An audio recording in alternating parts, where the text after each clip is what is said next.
Big fight ವಿಶೇಷ. ನಾನು ರಮಾಕಾಂತ್. ನೇಪಾಳ ಮಾದರಿಯ ದಂಗೆ ಅಥವಾ ಜೆನ್ಜಿ ದಂಗೆ ಕರ್ನಾಟಕ ಕಾಲಿಟ್ಟಿದೆಯಾ?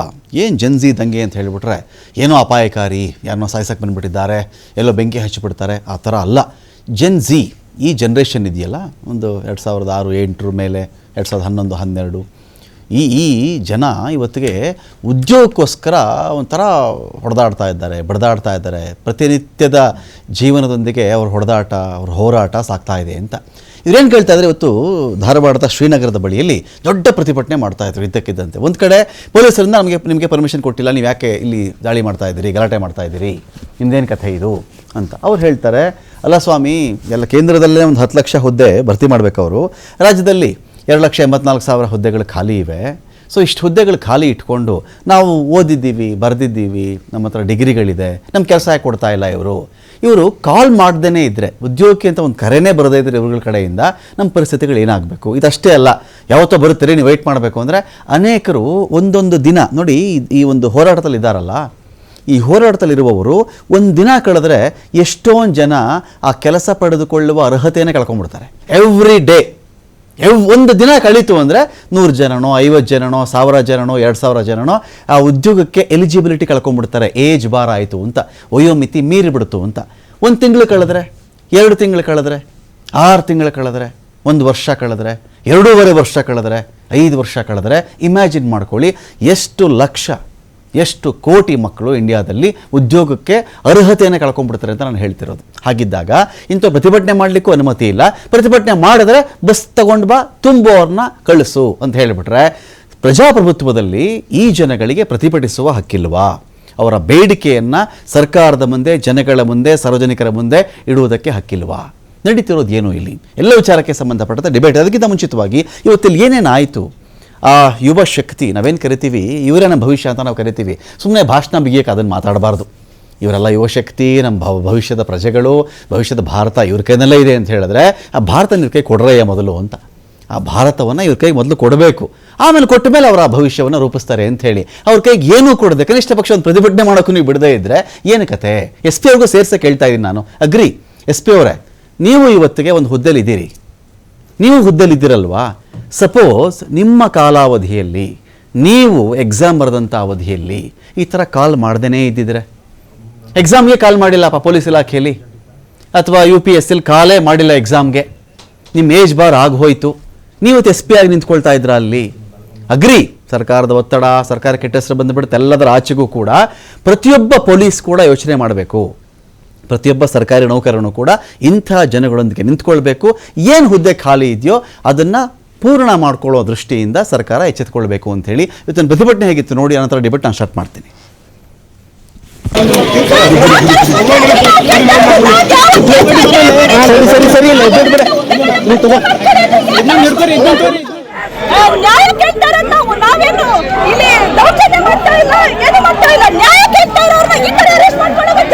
ಈ ಕಡೆ ಕ್ಯಾಮ್ರಾ ನೋಡಿ, ಕ್ಯಾಮ್ರಾ ನೋಡ್ರಿ.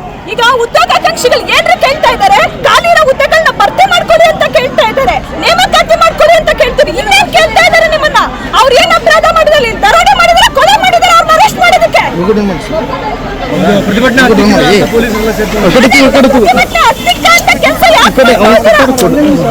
ಸರ್ಕಾರ ಯಾಕೋ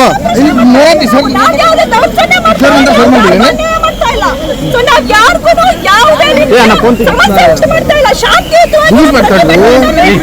ಇವತ್ತು ಅರೆಸ್ಟ್ ಮಾಡೋದು ಎಷ್ಟು ಸರಿ? ಉತ್ತರ ಕೊಡಿ ಪೊಲೀಸ್ ಇಲಾಖೆ. ನಿನ್ನೆ ಪರ್ಮಿಷನ್ ಕೊಡಲ್ಲ ಅಂತ ಹೇಳಿದ್ದಾರೆ. ಹೋರಾಟಕ್ಕೆ ಯಾವ ಪರ್ಮಿಷನ್ ಬೇಕು? ನಮ್ಮ ಹೋರಾಟ ನಮ್ಮ ಹಕ್ಕು, ನಾವು ಹೋರಾಟ ಕಟ್ಟೆ ಕಟ್ತೀವಿ. ಕಾಲಿರಂತ ಹುದ್ದೆಗಳನ್ನ ಭರ್ತಿ ಮಾಡ್ಕೊಳ್ಳಿ, ಅವತ್ತು ನಮ್ಮ ಹೋರಾಟ. ನನ್ನ ಹೆಸರು ಅಂತ ಉದ್ಯೋಗಾಕಾಂಕ್ಷಿ ಹೋರಾಟ. ಸ್ಟುಡಿಯೋದಲ್ಲಿ ವಿನಯ್ ಸಾರಥಿ ಅವರಿದ್ದಾರೆ, ಆಲ್ ಇಂಡಿಯಾ ಡೆಮೊಕ್ರೆಟಿಕ್ ಯೂತ್ ಆರ್ಗನೈಸೇಷನ್ನ ಅಧ್ಯಕ್ಷರು. ಸ್ವಾಗತ ವಿನಯ್ ಸಾರಥಿ ಅವರು ತಮಗೆ ಒಂದು ಡಿಬೇಟ್ಗೆ. ಕಲಾವತಿ ಅವರಿದ್ದಾರೆ, ಉದ್ಯೋಗಾಕಾಂಕ್ಷಿಗಳ ಹೋರಾಟ ಸಮಿತಿಯ ಸದಸ್ಯೆ. ಸ್ವಾಗತ ನಿಮಗೆ ಕಲಾವತಿ ಅವರಿಗೆ ಒಂದು ಡಿಬೇಟ್ಗೆ. ಕಶ್ಯಪ್ ಅವರಿದ್ದಾರೆ, ಕಾಂಗ್ರೆಸ್ನ ವಕ್ತಾರರು, ಈ ಡಿಬೇಟಲ್ಲಿ ಜಾಯ್ನ್ ಆಗಿದ್ದಾರೆ. ಸ್ವಾಗತ ಕಶ್ಯಪ್ ಅವರು ಡಿಬೇಟಲ್ಲಿ ಜಾಯ್ನ್ ಆಗಿರೋದಕ್ಕೆ. ಯಲ್ಲಪ್ಪ ಹೆಗಡೆ ಅವರಿದ್ದಾರೆ, ಹೋರಾಟಗಾರರು. ಸ್ವಾಗತ ಯಲ್ಲಪ್ಪ ಹೆಗಡೆ ಅವರೇ ತಮಗೆ ಒಂದು ಡಿಬೇಟ್ಗೆ. ನನ್ನ ಮೊದಲನೇ ಪ್ರಶ್ನೆ ನಾನು ವಿನಯ್ ಅವ್ರು ಕೇಳಿಬಿಡ್ತೀನಿ. ವಿನಯ್ ಅವರೇ, ಈ ಥರದೊಂದು ಪ್ರತಿಭಟನೆ ಮಾಡ್ತಾ ಇದ್ರಿ ಇವತ್ತು, ಅವರಿಗೆ ಪರ್ಮಿಷನ್ ಇರಲಿಲ್ಲ. ಈಗ ನೀವು ಕೇಂದ್ರದ ವಿರುದ್ಧನೂ ಹೋರಾಡ್ತಾ ಇದ್ದೀರಿ, ರಾಜ್ಯದ ವಿರುದ್ಧನೂ ಹೋರಾಡ್ತಾ ಇದ್ದೀರಿ. ವಿರುದ್ಧ ಇನ್ ದ ಸೆನ್ಸ್ ಏನು ಖಾಲಿ ಇದೆ ಅದನ್ನು ಭರ್ತಿ ಮಾಡ್ರಪ್ಪ ಅಂತ, ಏನೇನು ವಿಚಾರಗಳು, ಯಾವ್ಯಾವ ಇಲಾಖೆಗಳು, ಏನು ಕಥೆ ಇದು, ಎಷ್ಟು ದಿನಗಳಿಂದ ಈ ಥರದೊಂದು ಹೋರಾಟಗಾರರ ಹಂಬಲ ಇದೆ, ಒಂದೊಂದು ಭರ್ತಿ ಮಾಡಿಬಿಡಲಿ ನಮಗೆ ಅಂತೇಳಿ? ಸರ್, ಇದು ಈ ಡಿಮ್ಯಾಂಡ್ಗಳೇ ಏನಿದೆ ಈ ಉದ್ಯೋಗಾಕಾಂಕ್ಷಿಗಳ ಹೋರಾಟ ಸಮಿತಿಯಿಂದ ರೈಸ್ ಮಾಡಿದ್ದಾರೆ ಏನು, ಅದರಲ್ಲಿ ಕರಪ್ಷನ್ ನ ತಡೆಗಟ್ಟಿ ಖಾಲಿ ಇರೋ ಜಾಬ್ಗಳನ್ನ ಎಲ್ಲದನ್ನು ಫಿಲ್ಅಪ್ ಮಾಡ್ಕೊಳ್ಳಿ, ವೇಕೆಂಟ್ ಇರೋದನ್ನ. ಆಮೇಲೆ ಈ ತರ ಡಿಮ್ಯಾಂಡ್ಗಳನ್ನ ರೈಸ್ ಕರಪ್ಷನ್ ತಡೆಗಟ್ಟಿ ಅಂತಾನು ಸೇರಿಸ್ಬಿಟ್ಟಿದ್ರೆ ಹೋರಾಟದಲ್ಲಿ ನೀವು, ಅಂದ್ರೆ ನೇಮಕಾತಿನಲ್ಲಿ ನೇಮಕಾತಿ ತಡೆಗಟ್ಟಿ ಅಂತ ನಿಮ್ದು ಅದನ್ನು ಸೇರಿಸ್ಬಿಟ್ಟಿದ್ದೀರಾ. ನೇಮಕಾತಿ ಮಾಡಿ ಅಂತ ಕೇಳೋದ್ ಬೇಡ, ಕರಪ್ಷನ್ ತಡೆಗಟ್ಬಿಡಿ ಅಂದ್ರೆ ಹೆಂಗೆ ಸಾಧ್ಯ ಅದು? ಅಲ್ಲ, ನೇಮಕಾತಿಗೆ ಏನ್ ಕರೀತಾರೆ ಇವಾಗ, PSI ಎಕ್ಸಾಮ್ಗೆ ಕ್ವಾಲಿಫರ್ ಆಗುತ್ತೆ, ಅದ್ರಲ್ಲಿ ನಡೆದಿರೋ ಕರ್ಮಕಾಂಡ ಗೊತ್ತಿದೆ ನಿಮ್ಗೆ, ಅದು irrespective of the party. SDA ಕಾಲ್ಪನಿಕ ಜಗತ್ತಲ್ಲಿ ಬದುಕ್ತಾ ಇದ್ದಂಗೆ ಕಾಣಿಸುತ್ತಪ್ಪ ನೀವೆಲ್ಲ. ಕರಪ್ಷನ್ ಎಲ್ಲ ತಡೆಗಟ್ಟಿಬಿಡಬೇಕು, ಭ್ರಷ್ಟಾಚಾರ ಆಗಬಾರ್ದು, ಹುದ್ದೆಗಳಲ್ಲಿ ಲಂಚ ತಗೊಳ್ಬಾರ್ದು, ಕಮಿಷನ್ ತಗೋಬಾರ್ದು ಅಂತ ಹೇಳಿ ಒಂದು ಆಶಾವಾದಿ ಲೋಕದಲ್ಲಿ ಇದ್ದೀರಾ. ಅದೇ ಖುಷಿ ಆಯ್ತು ನನಗೆ ಬಹಳ. ನಿಮಗೆ ಬೇಕಲ್ಲ ಇವತ್ತು, ಯಾಕಂದ್ರೆ ಯಾವ ಸರ್ಕಾರ ಬಂದ್ರು ಕೂಡ ಎಲ್ಲರೂ ಒಂಥರ ಇವಾಗ ನಾವು ಉದ್ಯೋಗಗಳನ್ನ ಫಿಲಪ್ ಮಾಡ್ತೀವಿ ಅಂತ ಹೇಳೋದೇನೆ ಒಂದು ಫ್ಯಾನ್ಸಿ ಆಗೋಗಿದೆ ಅದು. ಬಟ್ ಫಿಲಪ್ ಮಾಡ್ಕೊಳ್ಳೋದಿಲ್ಲ. ಅಲ್ಲಿ ಈ ಡಿಮ್ಯಾಂಡ್ ಗಳೇನ್ ರೈಸ್ ಮಾಡಿದ್ದಾರೆ, ನಮ್ಗೆ ಈ ಡಿಮ್ಯಾಂಡ್ ಗಳ ಜೊತೆಗೆ ಸಂಪೂರ್ಣ ಸಹಮತ ಇದೆ. ಈ ಡಿಮ್ಯಾಂಡ್ ಗಳನ್ನ ಈಡೇರಿಸಬೇಕಾಗಿರೋದು ಸರ್ಕಾರದ ಜವಾಬ್ದಾರಿ. ಮತ್ತೆ ಈ ಪೊಲೀಸ್ ಪರ್ಮಿಷನ್ ಕೊಟ್ಟಿಲ್ಲ, ಇದೆಲ್ಲ ಅದು ಅರ್ಥನೇ ಆಗೋದಿಲ್ಲ. ಪೊಲೀಸರು ಹೇಳೋದು 15,000 ಜನ ಬಂದ್ಬಿಡ್ತಾರೆ, 30,000 ಜನ ಬಂದ್ಬಿಡ್ತಾರೆ. ಇವತ್ತು ಅಲ್ಲಿ ಪ್ರಾಬಬ್ಲಿ ಒಂದು 500 ಜನನ ಅವರು ಇದ್ ಮಾಡಿರೋದು, ಬಟ್ ಇನ್ನೊಂದ್ ಸ್ವಲ್ಪ ಜನ ಸೇರಿರೋರಲ್ಲಿ ಮೋಸ್ಟ್ಲಿ ಒಂದು 1,000 ಮೇಲೆ ದಾಟಿರೋದೇನೋ, ಅಥವಾ 2,000 3,000 ದಾಟಿರೋದೇನೋ. ಪಾಯಿಂಟ್ ಅಂತ ಹೇಳಿದ್ರೆ, ಇವಾಗ ಪ್ರತಿಭಟನೆಯ ಹಕ್ಕಿಗೆ ನಾವು ಅಲ್ಲಿ ಹೋರಾಡ್ತಾ ಇರೋದು. ಇವಾಗ ಸರ್ಕಾರ ಆಗ್ಲಿ ಪೊಲೀಸ್ ಅವರಾಗ್ಲಿ ಸೇಫ್ಟಿ ಮತ್ತೆ ಸೆಕ್ಯೂರಿಟಿ ಎರಡನ್ನು ಕೊಡೋದು ಜವಾಬ್ದಾರಿ ಆಗುತ್ತೆ. ಅಷ್ಟು ಜನ ಬಂದ್ಬಿಡ್ತಾರೆ, ಅದಕ್ಕೆ ಮಾಡಬೇಡಿ ಅಂತ ಹೇಳೋದಾದ್ರೆ ಇದು ಯಾವ ರೀತಿ ಇದು? ಕಲಾವತಿ ಅವರೇ, ಈಗ ಅಲ್ಲಿ ಅವ್ರದ್ದು ಮಾತಾಡ್ತಾ ಇದ್ದೆ, ನಾವು ಕೇಳಿದ್ವಿ ಈ ಪ್ರೊಟೆಸ್ಟ್ ಮಾಡ್ಬೇಕಾದ್ರೆ ಅವ್ರ ಮಾತುಗಳನ್ನ ಕೇಳಿದ್ರೇ ಒಂದು ರೀತಿಯಲ್ಲಿ ಬಡವ ತಿರುಗಿ ಬಿದ್ದರೆ ಒಡಬ ಅಂತ, ಬಡವ ತಿರುಗಿ ಬಿದ್ದರೆ ಒಡಬ ಅಂತ. ಒಡಬ ಅಂದರೆ ಬೆಂಕಿ ಅಂತ ಕನ್ನಡದಲ್ಲಿ. ಆ ಒಂದು ಹೊಟ್ಟೆ ಕಿಚ್ಚು, ಹೊಟ್ಟೆ ಸಂಕಟ, ನೋವು, ಹತಾಶೆ, ಬೇಸರ, ಕಾಯುವಿಕೆ, ಅಲೆದಾಟ, ಈ ಥರ ಫ್ರಸ್ಟ್ರೇಟೆಡ್ ಅವರೆಲ್ಲರೂ ಕೂಡ. ಆ ಧ್ವನಿ ಕಾಣುತ್ತೆ ನಿಮ್ಗೆ, ಅವರಲ್ಲಿ ಯಾರಲ್ಲಿ ಮಾತಾಡಿದ್ರು ಆ ಥರ ಕಾಣುತ್ತೆ. ಸೊ ಎಷ್ಟು ದಿನಗಳಿಂದ ಎಷ್ಟು ಜನ ಈ ಥರ ವೆಯ್ಟ್ ಮಾಡ್ತಾ ಇದ್ದಾರೆ ಅಂತ? ಯಾವಾಗಲೂ ನಮ್ಮಲ್ಲಿ ಏನಾಗುತ್ತೆ, 100 ಪೋಸ್ಟ್ ಖಾಲಿ ಇದೆ ಅಂತ ಹೇಳಿದ್ರೆ 10 ಲಕ್ಷ ಜನ ಅರ್ಜಿ ಹಾಕುವಂಥ ನಮ್ಮ ದೇಶ ಇವತ್ತಿಗೆ. 10 ಲಕ್ಷ ಜನ ಅರ್ಜಿ ಹಾಕ್ತಾರೆ ನಮ್ಮಲ್ಲಿ. ಸೊ ಅದಕ್ಕೆ ಇಲ್ಲಿ ಪೋಸ್ಟೇ 10 ಲಕ್ಷ ಖಾಲಿ ಇದ್ದಾಗ ಇವರು ಪಾಪ ಕಾಯ್ತಿರೋ ಎಷ್ಟು ಜನ ಇದ್ದಾರೆ ಅಂತ ನನ್ನ ಪಾಯಿಂಟ್.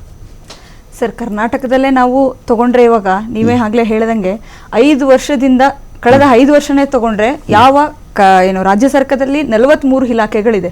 43 ಇಲಾಖೆಗಳಿಂದ ಕಾಲ್ಫರೇ ಆಗ್ತಾ ಇಲ್ಲ ಇವತ್ತು.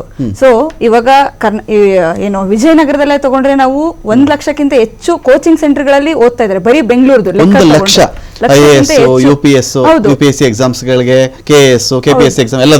ರಾಜ್ಯದ ಎಲ್ಲ ಮೂಲೆಗಳಿಂದ ಬಂದು ಅಲ್ಲಿ ಡಬಲ್ ಡಿಗ್ರಿಗಳನ್ನ ಮಾಡ್ಕೊಂಡು PGಗಳಲ್ಲಿ ಓದ್ತಾನೆ ಇದ್ದಾರೆ ಸರ್. ಇವರಿಗೆ ಇವತ್ತು ಸರ್ಕಾರ ಏನು ಆಯಾ ಕಾಲಕ್ಕೆ ಕಾಲ್ ಫಾರ್ಮ್ ಮಾಡಬೇಕು. ಅದನ್ನ ಮಾಡದೇನೆ ಇವತ್ತು ಇವರು ಏನು ಪ್ರತಿಭಟನೆಗಳಾದಾಗ ಹತ್ತಿಕ್ಕದಿಕ್ ಮುಂದೆ ಬಂದ್ಬಿಡ್ತಾರೆ ಇವರು. ಆದ್ರೆ ಸರ್ಕಾರದ ಜವಾಬ್ದಾರಿ ಇವತ್ತು ಇಷ್ಟು ಜನ ಯಂಗ್ಸ್ಟರ್ಸ್ ಇವತ್ತು ಎಲ್ಲಾ ಕೋಚಿಂಗ್ ಸೆಂಟರ್ ಗಳಲ್ಲಿ ಕೂತ್ಕೊಂಡು ಓದ್ತಾ ಇದಾರಲ್ವಾ. ಸೊ ಅವ್ರ ಸಮಸ್ಯೆನ ಯಾಕೆ ಇವ್ರು ಬಗೆಹರಿಸೋ ನಿಟ್ಟಿನಲ್ಲಿ ಕ್ರಮಗಳನ್ನು ತಗೋತಾ ಇಲ್ಲ? ಇವತ್ತಿನ ಪ್ರತಿಭಟನೆನೂ ನೋಡಿದ್ರೆ ಸರ್, ಅವರು ಹೈಲೈಟ್ ಮಾಡ್ತಾ ಇರೋದು ಪರ್ಮಿಷನ್ ಇಲ್ಲ ಅಂತ ಹೇಳಿ. ಆದ್ರೆ ನಮ್ಮ ಉದ್ಯೋಗಾಕಾಂಕ್ಷಿಗಳ ಹೋರಾಟ ಸಮಿತಿಯಿಂದ 15 ದಿನದಿಂದ ಹಲಿತಾ ಇದೀವಿ ನಾವು, ಪರ್ಮಿಷನ್ ಕೊಡಿ ಅಂತ. ಪರ್ಮಿಷನ್ ಲೆಟರ್ ಕೊಟ್ಟಿದ್ದೀವಿ, ದಿಢೀರ್ ಅಂತ ಪ್ರತಿಭಟನೆ ಅಂತೆಲ್ಲ ಹೇಳಿರೋದನ್ನ ನಾವು ಕೇಳ್ತಾ ಇದೀವಿ, ಬೇರೆ ಬೇರೆ ಮಾಧ್ಯಮಗಳಲ್ಲೂ ನಾವು ಗಮನಿಸ್ತಾ ಇರೋದು. ಆದ್ರೆ ಏನು ಕಳೆದ ಇದು 3ನೇ ಬಾರಿ ಅಲ್ಲಿ ಧಾರವಾಡದಲ್ಲಿ ಹೋರಾಟ ನಡೀತಾ ಇರೋದು. ಸೆಪ್ಟೆಂಬರ್ ಅಲ್ಲಿ ಆಯ್ತು, ಅದಾದ್ಮೇಲೆ ಅಕ್ಟೋಬರ್ 17ರಲ್ಲಿ ನಿಮಗೆ ಗಮನಿಸಿರ್ಬೋದು, ಉದ್ಯೋಗಾಕಾಂಕ್ಷಿಗಳ ಹೋರಾಟ ಸಮಿತಿಯಿಂದ ಇವರು ಸಂತೋಷ್ ಹೆಗ್ಡೆ ಸರ್ ಬಂದಿರು, SR ಹಿರೇಮಠ ಸರ್ ಬಂದಿರು, ಇವರ ನಾಯಕತ್ವದಲ್ಲಿ ಒಂದು ಸಮಾವೇಶ ಅಲ್ಲಿ ಆರ್ಗನೈಸ್ ಮಾಡಿದ್ವಿ ನಾವು. ಅದಾದ ನಂತರ ಆ ಸಮಾವೇಶದಲ್ಲಿ ಡಿಸೈಡ್ ಆದ ನಂತರ ಇವಾಗ ಒಂದು ನೆಕ್ಸ್ಟ್ ಮುಂದೆ ಏನು ಕ್ರಮಗಳು ತಗೊಳ್ಳಿಲ್ಲ ಅಂತಂದ್ರೆ ಇಳಿಬೇಕಾಗತ್ತೆ ನಾವು ಹೋರಾಟಕ್ಕೆ. ಆ ರೀತಿ ಏನು ಮುಂದೆನೆ ನಾವು ಮುಂಚಿತವಾಗಿ ಇವ್ರ ಗಮನಕ್ಕೆ ತಂದು ನಾವು ಹೋರಾಟಕ್ಕೆ ನಿಲ್ದಿರುವಂತದ್ದು. ಇಲ್ಲಿ ಇವರು ಪರ್ಮಿಷನ್ ಕೊಡಲ್ಲ ಅಂತಂದ್ರೆ ನಮ್ಗಳ ಪರಿಸ್ಥಿತಿ ಏನಾಗಬೇಡ. ಈಗ ಸ್ವಲ್ಪ ಎಲ್ಲ ಲಂಚ ಕೇಳ್ಬಿಟ್ಟು ಇವರು ಜಾಬ್ ಅಲ್ಲಿ ಅಪಾಯಿಂಟ್ ಮಾಡ್ತೀವಿ ಅಂದ್ರೆ ಓಕೆ, ನಿಮಗೆ ಕರೆದ್ಬಿಟ್ಟು ಒಂದು 5 ಲಕ್ಷ ಕೊಡಿ, ಒಂದೊಂದು ಪೋಸ್ಟ್ಗೆ 2 ಲಕ್ಷ ಕೊಡಿ, 3 ಲಕ್ಷ ಕೊಡಿ ಅಂದ್ರೆ ಪರವಾಗಿಲ್ವಾ ನಿಮ್ಮೆಲ್ಲರೂ? ಸರ್, ನಾವು ನಿರುದ್ಯೋಗಿಗಳು, ಹಣ ಇದ್ದಿದ್ರೆ ಇವತ್ತು ಯಾಕೆ ಈ ತರ ಪರಿಸ್ಥಿತಿ ಬಂದಿತ್ತು? ಹಣ ಇದ್ದಿದ್ರೆ ಇವತ್ತು ನಾವು ಇನ್ನೆಲ್ಲೋ ಏನೋ ಸೆಟ್ಲ್ ಆಗೋದು. 5 ಲಕ್ಷ ಅಂತ ಫಿಕ್ಸ್ ಮಾಡಿದ್ರೆ ನಿಮ್ಮ ಈ ಸಮಿತಿಯವ್ರಿಗೆಲ್ರಿಗೂ ಓಕೆನಾ ಇದು? ಖಂಡಿತ ಇಲ್ಲ ಸರ್. ಓಕೆ, ಇವತ್ತು ನಿರುದ್ಯೋಗಿ ಯುವಕರು ಸರ್ ಎಷ್ಟು ಕೊಡಬಹುದು? ಟೋಟಲ್ ಆಗಿ ಎಷ್ಟು ಕೊಡಬಹುದು? ಲಂಚ ತಗೊಳ್ಳೋದೇ ತಪ್ಪಲ್ವಾ ಸರ್? ತಪ್ಪಾ ಅದು? ಹೌದು, ಖಂಡಿತ ತಪ್ಪು. ಅಲ್ಲ, ಕೇಳಿದೆ ನಮ್ಮ ವ್ಯವಸ್ಥೆಯಲ್ಲಿ ಆಶ್ಚರ್ಯ ಆಗುತ್ತೀವಲ್ಲ ಕೇಳಕ್ಕೆ. ಏನೊಂದು ಫಿಕ್ಸ್ ಮಾಡಿಬಿಡಿ ಅತ್ಲಾಗ ಯಾವುದೋ ಒಂದು ರೇಟ್, ನೀವು ಸೆಂಟ್ರಲ್ ಗೌರ್ಮೆಂಟ್ ಒಂದು ರೇಟ್ ಫಿಕ್ಸ್ ಮಾಡಿಬಿಟ್ಟು ಈ ಸುಮ್ಮನೆ ಎಷ್ಟೊಂದು ಜನ ಓದೋದು ತಪ್ಪುತ್ತೆ. ದುಡ್ಡಿತ್ತ ಎಲಿಜಿಬಿಲಿಟಿ, ದುಡ್ಡೇ ನನ್ನ ಎಲಿಜಿಬಿಲಿಟಿ, ವಿಜಯನಗರನೂ ಬೇಡ, ಕೋಚಿಂಗ್ ಸೆಂಟರ್ಗಳು ಬೇಡ, ಫಿಕ್ಸ್ SI ಇಷ್ಟು 1 ಕೋಟಿ. ಇಲ್ಲ ಅಂದರೆ ಇನ್ನೊಂದು ಮೊದಲೊಂದು ತಾಳಿಭಾಗ್ಯ ಅಂತ ಒಂದು ಯೋಜನೆ ಇತ್ತು, ಇನ್ ಫೇಮಸ್ ಅದು. ತಾಳಿಭಾಗ್ಯ ಯೋಜನೆ ಗೊತ್ತಾ ನಿಮಗೆ? ಗೊತ್ತಾ? ಈ KPSC ಎಲ್ಲ ಇತ್ತು ಕೆಲವರು. ಏನಂದರೆ ಅವ್ರ ಮಗಳನ್ನ ಮದುವೆ ಆದರೆ ಅವನು KAS ಆಫೀಸರ್ ಅಂತ ಒಂದು ಕಾಲದಲ್ಲಿ ಬಹಳ ಜನಜನಿತ ಮಾತಿದು ಆರೋಪ. ತಾಳಿಭಾಗ್ಯ ಯೋಜನೆ ಅಂತ ಅದು ಕರಿತಿದ್ರು. ಇರಲಿ, ಅದೊಂದು ಕಡೆ ಇರಲಿ. ಒಂದಷ್ಟು ಫಿಕ್ಸ್ ಮಾಡ್ಬೋದಾ ಈಗ ನಾವು ಈ ಜನಗಳಿಗೆಲ್ಲ ಉದ್ಯೋಗಕ್ಕೆ ಎಕ್ಸಾಮು ಕಾಲ್ ಮಾಡೋದಿದೆಲ್ಲ? ರಮಾಕಾಂತ್ ಅವರೇ, BJP ಸರ್ಕಾರ ಅವಧಿಯಲ್ಲಿ ನಡೆದಿರುವ ಹಗರಣದನ್ನ ಇದು ಮೆಲುಕು ಹಾಕಿದ್ರೆ ತಮಗೆ ಧನ್ಯವಾದಗಳು. ಓಕೆ, ಒಂದು ನಿಮಿಷ ಹೇಳ್ಬಿಡ್ತೀನಿ. Coming to the point, PSI ಅಲ್ಲಿ ಹಗರಣ ಆಯ್ತು. ಓಕೆ, ಇವತ್ತು ಅವರ ಕಿಂಗ್ ಪಿನ್ಗಳು ರಾಥೋಡು ಆ ಲೇಡಿ ಇವತ್ತು ಬೇಲ್ ಮೇಲೆ ಹೋಗಿ ಅಲ್ಲಿ ಎಲ್ಲೆಲ್ಲ ಸೊಲ್ಲಾಪುರ ಮಹಾರಾಷ್ಟ್ರದಲ್ಲಿ ತಿರ್ಕೊಂಡು ನಿಂತಿದ್ದಾರೆ. ಯಾರು ಇದೇ BJPಯ ಸದಸ್ಯರು PSI ಹಗರಣದ ರೂವಾರಿಗಳು ಇವತ್ತು ಅಲ್ಲಿ ಗುಲ್ಬರ್ಗಾದಲ್ಲಿ ಅಲ್ಲಿ ಓಡಾಡ್ಕೊಂಡು ನಿಂತಿದ್ದಾರೆ. ನಮ್ಮ ಸರ್ಕಾರ ಒಂದು 2-3 ಉದಾಹರಣೆ ಕೊಟ್ಬಿಡ್ತೀನಿ. 2-3 ಉದಾಹರಣೆ ಕೊಡ್ತೀನಿ. 500 ಜನ ಸರ್ವೇಯರ್ ರೆವಿನ್ಯೂ ಡಿಪಾರ್ಟ್ಮೆಂಟ್ಗೆ ರೆಕ್ರೂಟ್ ಮಾಡ್ಕೊಂಡ್ವಿ. 60 ಜನ ADLR ನ ರೆಕ್ರೂಟ್ ಮಾಡ್ಕೊಂಡ್ವಿ. 1,000 ಜನ VAಗಳನ್ನ ರೆಕ್ರೂಟ್ ಮಾಡ್ಕೊಂಡ್ವಿ. 700 ಜನ PDOಗಳನ್ನ ರೆಕ್ರೂಟ್ ಮಾಡ್ಕೊಂಡ್ವಿ. ಇಲ್ಲಿವರೆಗೂ ನಿಮ್ಗೆ ಏನಾರ ನೀವು ಮಾಧ್ಯಮದಲ್ಲಿ ಇದ್ದೀರಾ, ಯಾವ್ದಾರ ಒಂದು ಸುದ್ದಿ ಬಂತ ನಿಮ್ಗೆ? ಪಾರದರ್ಶಕವಾಗಿ ನಮ್ಮ ಸರ್ಕಾರ ಕಳೆದ 2 ವರ್ಷದಲ್ಲಿ, ನಾನು ಹೇಳಕ್ ಇಚ್ಛೆ ಪಡ್ತೀನಿ, ನಮ್ಮ ರಾಹುಲ್ ಗಾಂಧಿ ಅವರು ಹೇಳಿದ್ರು, ನಮ್ಮ ಮ್ಯಾನಿಫೆಸ್ಟೋ ಹೇಳಿದೀವಿ, ಖಾಲಿ ಹುದ್ದೆಗಳನ್ನ ನಾವು ಭರ್ತಿ ಮಾಡ್ತೀವಿ ಅಂತೆ. ಅದರ ನಿಟ್ಟಿನಲ್ಲಿ ನಾವು 600 ಜನ ಪೊಲೀಸ್ ಇನ್ಸ್ಪೆಕ್ಟರ್ದು ಕಾಲ್ ಫಾರ್ ಮಾಡಿದೀವಿ. ಇನ್ನು 5,500 ಜನ ವಿವಿಧ ಹಂತದಲ್ಲಿ ಇರುವ ಖಾಲಿ ಹುದ್ದೆ ಪೊಲೀಸ್ ಡಿಪಾರ್ಟ್ಮೆಂಟ್ 2,84,000 ಹುದ್ದೆ ಖಾಲಿ ಇದೆ ಕಶ್ಯಪ್ ಜಿ. ನೋಡಿ ಸರ್ ನಾವು ಏನು ಹಂತವಾಗಿ ನಾವು ಭರ್ತಿ ಮಾಡ್ತೀವಿ ಅಂತ ಹೇಳಿದೀವಿ. ಆ ನಿಟ್ಟಿನಲ್ಲಿ ಕೆಲಸ ಮಾಡ್ತಿದೆ ನಮ್ಮ ಸರ್ಕಾರ. ಪೊಲೀಸ್ ಮೇಜರ್ 6,000 ರೆಕ್ರೂಟ್ಮೆಂಟ್ ನಮ್ಮ ಪರಮೇಶ್ವರ್ ಸಾಹೇಬರು CM DCM ಅವರು ಅನೌನ್ಸ್ ಮಾಡಿದ್ದಾರೆ. ರೆಕ್ರೂಟ್ಮೆಂಟ್ ಸ್ಟಾರ್ಟ್ ಆಗಿದೆ, ಅದಕ್ಕೆ ಎಕ್ಸಾಮು ಇದು ನಡೆಯುತ್ತೆ ಅಂತ ನಾನು ಓದಿದ್ದೀನಿ. ಸೆಕೆಂಡ್, ADLR ಬಹುದಿನಗಳ ಬೇಡಿಕೆ ಇತ್ತು. ADLRಗಳನ್ನ ರೆಕ್ರೂಟ್ಮೆಂಟ್ ಮಾಡಿರಲಿಲ್ಲ ಕಳೆದ 10 ವರ್ಷದಲ್ಲಿ. ನಮ್ಮ ಸರ್ಕಾರ ಬಂದ ಮೇಲೆ ರೆವಿನ್ಯೂ ಡಿಪಾರ್ಟ್ಮೆಂಟ್ಗೆ 60 ಜನ ADLR ಇದು ರೆಕ್ರೂಟ್ ಮಾಡಿದೀನಿ. 500 ಜನ ಸರ್ವೇಯರು, 1000 ಜನ VAಗಳನ್ನ ರೆಕ್ರೂಟ್ ಮಾಡಿದೀವಿ. ಒಂದು ಪಾರದರ್ಶಕ ತರಬೇಕು, ಜನರಿಗೆ ಆಡಳಿತವನ್ನು ಮನೆ ಬಾಗಿಲು ತಗೊಂಡೋಗ್ಬೇಕು ಅಂತ ಆ ನಿಟ್ಟಿನಲ್ಲಿ ಕೆಲಸ ಮಾಡ್ತಿದೀವಿ.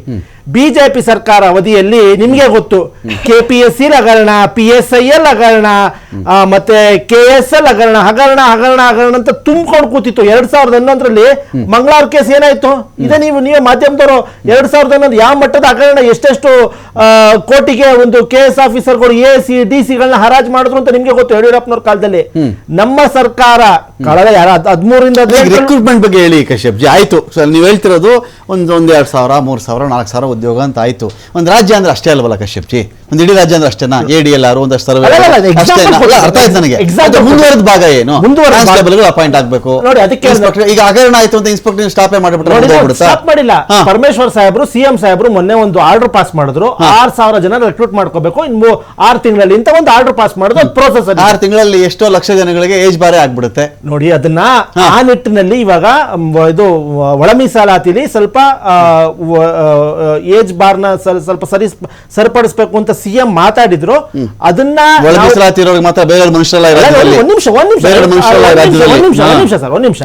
ಅರ್ಜಿ ಹಾಕೊಂಡು ಬಿಟ್ಟಿದ್ರು. ಎಲ್ಲ ತುಳಿತಕ್ಕೊಳಗಾದ ಜನಾಂಗದವರೆಗೂ ನಾವೊಂದು ಅವ್ರಿಗೆ ಇವಾಗ ಒಂದು ಅರ್ಜಿ ಹಾಕೊಂಡಿರ್ತಾನೆ. ಯಾಕೆ ಅವ್ರಿಗೆ ಕೊಡಬಾರ್ದು? ನಾವು ಎಲ್ಲರಿಗೂ ಸಮಾನವಾಗಿ ಕಡ್ದೀನಿ, ಅವ್ರಿಗೂ ಕೊಡ್ಬೇಕು. ಕಮಿಂಗ್ ಬ್ಯಾಕ್, ಅವ್ರು ಕೊಡಬೇಡಿ ಅಂತ ಹೇಳ್ತಿಲ್ಲ. ಇವ್ರನ್ನ ಯಾಕೆ ನೀವು ಆಚೆ ಇಡ್ತಾ ಇದ್ರಿ? ಯಾರನ್ನೂ ಆಚೆ ಇಡಲ್ಲ. ಈ ಕಾಂಗ್ರೆಸ್ ಸರ್ಕಾರ ಬಂದಿರೋದು ಜನರ ಉಪಯೋಗಕ್ಕಾಗಿ, ಜನರ ಕಲ್ಯಾಣಕ್ಕಾಗಿ ಬಂದಿರುವುದು. ನಾವು ಉದ್ಯೋಗ ಆಕಾಂಕ್ಷಿಗಳು ಏನ್ ನಮ್ಮ ಮಿತ್ರರಿದ್ದಾರೆ ಅವ್ರಿಗೆ ನಾವು ಏನ್ ಭರವಸೆ ಕೊಟ್ಟಿದೀವಿ ಆ ಭರವಸೆನ ಈಡೇರಿಸ್ತೀವಿ. ಮುಂದಿನ ದಿನಗಳಲ್ಲಿ ನಮ್ಮ ಸರ್ಕಾರ ಈಗ ಏನೀಗ ಒಂದಷ್ಟು ಜನ ADLR ನೇಮಕ ಮಾಡಿದೀವಿ, VA ನೇಮಕ ಮಾಡಿದ್ವಿ, PDO ನೇಮಕ ಮಾಡಿದೀವಿ, ಹಗರಣ ಸುಮ್ಮನೆ ಇಲ್ಲ, ಸರ್ವೆ ನೇಮಕ ಮಾಡಿದೀವಿ, ಸುಮ್ಮನೆ ಇಲ್ಲ, ಪ್ರಯತ್ನಗಳು ನಡೀತಾ ಇದೆ ಅಂತ ಹೇಳ್ತಾ ಇದ್ದಾರೆ. ನೀವ್ಯಾಕೆ ಮತ್ತೆ ಎಲ್ಲ ಪ್ರತಿಭಟನೆ ಮಾಡ್ತಿರೋದಿಲ್ಲ ಇಲ್ಲೆಲ್ಲ? ಅದು ಶ್ರೀನಗರದಲ್ಲಿ ಬಂದು ನಮ್ಮ ಸಹೋದರರಿಗೆ ಹೇಳಿದ್ರು, ಪಾಪ ಸರ್ಕಾರವನ್ನ ಬಹಳಷ್ಟು ಚೆನ್ನಾಗಿ ಫೋನ್ ಮಾಡ್ಕೊತಾ ಇದ್ದಾರೆ. ನಾವು ಅವ್ರಿಗೆ ತಮ್ಮದೇ ಸರ್ಕಾರ ನೀಡಿರ್ತಕ್ಕಂಥ, ತಮ್ಮದೇ ಪಕ್ಷ ಚುನಾವಣಾ ಸಂದರ್ಭದಲ್ಲಿ ನೀಡಿರ್ತಕ್ಕಂಥ ಪ್ರಣಾಳಿಕೆನ ದಯವಿಟ್ಟು ಒಂದ್ಸಲ ಓದ್ರಿ. ನೀವು ಕಾಲಕ್ಕೆ ನೇಮಕಾತಿಗಳನ್ನ ಮಾಡ್ಕೋತೀವಿ ಅಂತ ನಿಮ್ಮ ಪ್ರಣಾಳಿಕೆಯಲ್ಲಿ ಬಂದಿಲ್ಲ. ಹ್ಮ್. ನಿಮ್ಮ ಪ್ರಣಾಳಿಕೆಯಲ್ಲಿ ನೀವು ಬರ್ದಿರ್ತಕ್ಕಂಥದ್ದು ಖಾಲಿ ಇರ್ತಕ್ಕಂತ ಎಲ್ಲಾ ಸರ್ಕಾರಿ ಹುದ್ದೆಗಳನ್ನ ನೇಮಕಾತಿಗಳನ್ನ ಮಾಡ್ಕೊಳ್ತೀವಿ, ಪ್ರತಿ ವರ್ಷ 1 ಲಕ್ಷ ಉದ್ಯೋಗಗಳನ್ನ ನೇಮಕಾತಿಗಳನ್ನ ಮಾಡ್ಕೊತೀವಿ ಅಂತ ಹೇಳಿರ್ತಕ್ಕಂಥವ್ರು ನಿಮ್ಮ ಪ್ರಣಾಳಿಕೆಯನ್ನು ಓದ್ಬಿಟ್ಟು ನೀವು ಡಿಬೇಟ್ ಅಲ್ಲಿ ಭಾಗಿಯಾಗಿ. ಹಂಗಾದ್ರೆ ಏನು 2.5 ವರ್ಷದಲ್ಲಿ ಕೆಲವು ಹುದ್ದೆಗಳನ್ನ ತಾವು 2,000-3,000 ಹುದ್ದೆಗಳನ್ನ ತಾವು ನೇಮಕ ಮಾಡ್ಬೋದು. ಇನ್ನು 2.5 ವರ್ಷ ನಿಮ್ ಸರ್ಕಾರ ಉಳಿದಿದೆ, ಇನ್ನೊಂದ್ 2-3 ಸಾವಿರ ನೇಮಕಾತಿಗಳನ್ನ ಮಾಡ್ಕೋತಾರೆ. ಇಷ್ಟೇ ನಾನು ನಿಮ್ ನಮ್ಮ ಸರ್ಕಾರ ನಾನು ಹೇಳ್ತಾ ಇರೋದು ಸರ್, ಈಗ ಕಾಂಗ್ರೆಸ್ ಮತ್ತು ಬಿಜೆಪಿ ಪಕ್ಷಗಳೇನಿದಾವೆ, ಬಿಜೆಪಿ ಅವರ ಪ್ರಣಾಳಿಕೆಯಲ್ಲಿಯೂ ಸಹಿತ ನಾವು ಖಾಲಿ ಇರತಕ್ಕಂತ ನೇಮಕಾತಿಗಳನ್ನ ಹುದ್ದೆಗಳನ್ನ ಭರ್ತಿ ಮಾಡ್ಕೋತೀವಿ ಅಂತ ಪ್ರಣಾಳಿಕೆ ಹೇಳಿದ್ದಾರೆ. ಆದ್ರೆ ಆಳುವ ಪಕ್ಷ ಮತ್ತು ವಿರೋಧ ಪಕ್ಷ ಎರಡೂ ಪಕ್ಷಗಳು ಯುವಜನರ ಸಮಸ್ಯೆಗೆ ಸ್ಪಂದಿಸುವಲ್ಲಿ ವಿಫಲರಾಗಿದ್ದಾರೆ. ಸದನದಲ್ಲಿ ಒಬ್ಬರೇ ಒಬ್ರು ಅದನ್ನ ಗಟ್ಟಿ ಧ್ವನಿಯಾಗಿ ಮಾತಾಡ್ತಾ ಇಲ್ಲ. ಇವರು ಬೆಳಿಗ್ಗೆ ಎದ್ರೆ ನವೆಂಬರ್ ಕ್ರಾಂತಿಯಲ್ಲಿ ಮುಳುಗಿಬಿಟ್ಟಿದ್ದಾರೆ. ಈ ಕಡೆ ವಿರೋಧ ಪಕ್ಷ ಇದ್ದು ಸಹಿತ ಸತ್ತಂಗಾಗಿದೆ. ಹಾಗಾಗಿ ಯುವ ಜನರಿಗೆ ಯಾರು ಸ್ಪಂದಿಸ್ತಾ ಇರತಕ್ಕಂತ ಸಂದರ್ಭದಲ್ಲಿ ಇವತ್ತು ಆಕ್ರೋಶವನ್ನ ವ್ಯಕ್ತಪಡಿಸ್ತಾ ಇದೀವಿ ನಾವು. ಇದನ್ನ ಒಂದ್ ಕಡೆ ನಾವುಗಳು ಶಾಂತ ರೀತಿಯಿಂದ ಪ್ರತಿಭಟನೆಯನ್ನ ಮಾಡ್ತೀವಿ ಅಂತೇಳಿ ಅರ್ಜಿಯನ್ನು ಕೊಟ್ಟಿರ್ತಕ್ಕಂಥ ಜನಸಾಮಾನ್ಯರ ವೇದಿಕೆಯಿಂದ ನಾವು ಅರ್ಜಿ ಕೊಟ್ಟಿದ್ದೀವಿ. 15 ದಿನದಿಂದ ನಾವು ದೊಡ್ಡ ಮಟ್ಟದ ಹೋರಾಟವನ್ನ ಮಾಡ್ತೀವಿ ಅಂತಕ್ಕಂಥ ಮಾತನ್ನ ಹೇಳಿದಾಗ ಇಲಾಖೆ ಅದನ್ನ ಆಯ್ತು ನೀವು ಶಾಂತ ರೀತಿಯಿಂದ ಮಾಡಿ ಅಂತ ಹೇಳಿ ಮೌಖಿಕವಾಗಿ, ತದನಂತರ ಈಗ 2-3 ದಿನಗಳಲ್ಲಿ ಆ ಹೋರಾಟವನ್ನು ಅತಿಥಿಗೆ ಸರ್ಕಾರ ಏನೇನು ಮಾಡಬೇಕು ಅದನ್ನೆಲ್ಲ ಷಡ್ಯಂತ್ರ ಮಾಡ್ತೀವಿ. ನಾನು ಅಕ್ಷರ ಸಹ ಹೇಳ್ತಾ ಇದ್ದೀನಿ, ಧಾರವಾಡದಲ್ಲಿ ತುರ್ತು ಪರಿಸ್ಥಿತಿಯಲ್ಲಿ ಹೇಳಲಾಯ್ತು. ತುರ್ತು ಪರಿಸ್ಥಿತಿ ಅಂತ ಹೇಳ್ತೀವಿ. ಇವರೇ ಇದೇ ಸರ್ಕಾರದವ್ರು ಹೇಳ್ತಾರೆ ಕೇಂದ್ರ ಸರ್ಕಾರದಲ್ಲಿ ಉಸಿರುಗಟ್ಟು ವಾತಾವರಣವಿದೆ, ಸಂವಿಧಾನ ಪುಸ್ತಕ ಹೇಳ್ಕೊಳ್ತಾರೆ, ಸಂವಿಧಾನಾತ್ಮಕವಾಗಿ ನಮ್ಗೆ ರಕ್ಷಣೆ ಸಿಗಬೇಕು, ಸಂವಿಧಾನವನ್ನು ರಕ್ಷಿಸಬೇಕಂತ ಬೀದಿಗಳಲ್ಲಿ ಸಂವಿಧಾನ ಪುಸ್ತಕ ಇಟ್ಕೊಂಡು ಅಡ್ಡಾಡ್ತಾ ಇರ್ತಕ್ಕಂಥವ್ರು ಕೇಳ್ತಾ ಇದೀವಿ. ಇವತ್ ನೀವೇನ್ ಮಾಡಿದ್ರಿ? ಯಾವ ಸಂವಿಧಾನವನ್ನ ಗೌರವಿಸಿದ್ರಿ? ಸಂವಿಧಾನದಾತ್ಮಕವಾಗಿ ಹೋರಾಟ ಮಾಡ್ತಕ್ಕಂಥ ವಿದ್ಯಾರ್ಥಿಗಳ ಯುವಕರ ಹಕ್ಕನ್ನ ಕಸ್ಕೊಂಡ್ರಿ ನೀವು.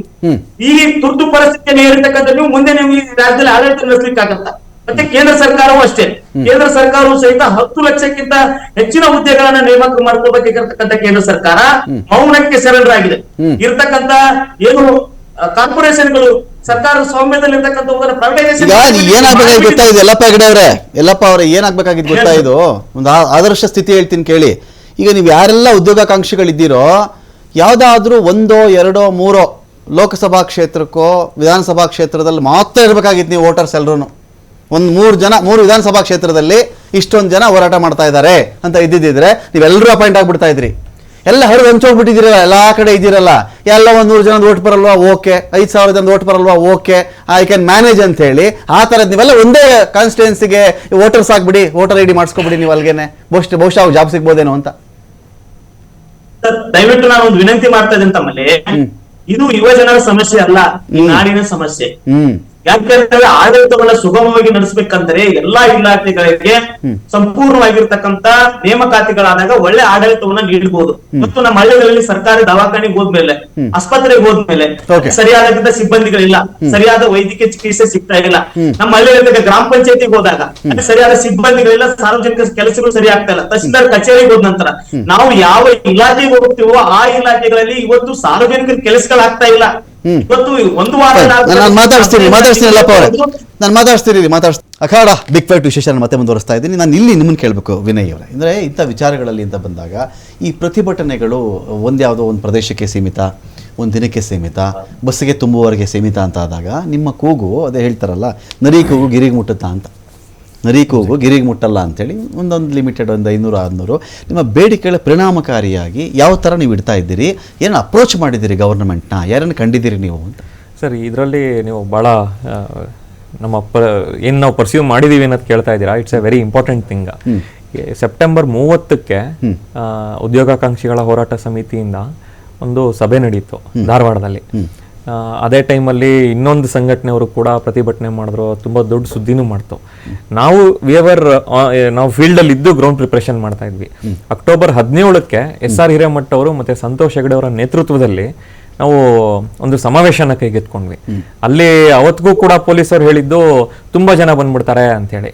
ಅವಾಗ ಈ ಯಾರು ಮಹನೀಯರಿದ್ರು ಅವರು ಕೆಮ್ಮಪ್ಪ ಇಲ್ಲ, ನಾವು ಇದು ಆಗ್ಲೇ ಬೇಕಿದು ಡೆಮೋಕ್ರೆಟಿಕ್ ರೈಟು, ನೀವು ತುಂಬಾ ಜನ ಬಂದ್ರೆ ನೀವು ಪ್ರೊಟೆಕ್ಷನ್ ಕೊಡಿ ಅಂತ ಹೇಳಿದ್ರು.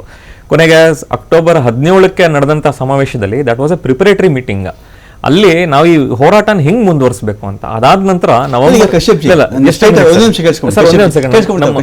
ಅವ್ರು ಕೇಳಿಸ್ಬಿಟ್ಟು ಬರ್ತೀನಿ ನಾನು, ನಿಮ್ಗೆ ಬರ್ತೀನಿ ನಾನು. ಕಶ್ಯಪ್ ಜಿ, ಈಗ ತುಂಬಾ ಜನ ಬಂದ್ಬಿಡ್ತಾರೆ ಅಂದ್ರೆ ಈ ಪ್ರತಿಭಟನಾಕಾರರಿಗೆ ರಕ್ಷಣೆ ಕೊಡಕ್ ಆಗಲ್ಲ ಅಂತನಾ, ಅಥವಾ ಆಮೇಲೆ ಸರ್ಕಾರಕ್ಕೆ ರಕ್ಷಣೆ ಕೊಡೋದು ಕಷ್ಟ ಆಗ್ಬಿಡುತ್ತೆ ಅಂತನಾ? ತುಂಬಾ ಜನ ಬಂದ್ಬಿಟ್ರೆ ನಿಮ್ ಪಾಯಿಂಟ್, ನಿಮ್ ಪ್ರಾಬ್ಲಮ್ ಕರೆಕ್ಟ್ ಪ್ರಶ್ನೆ ಸರ್ ಇದು.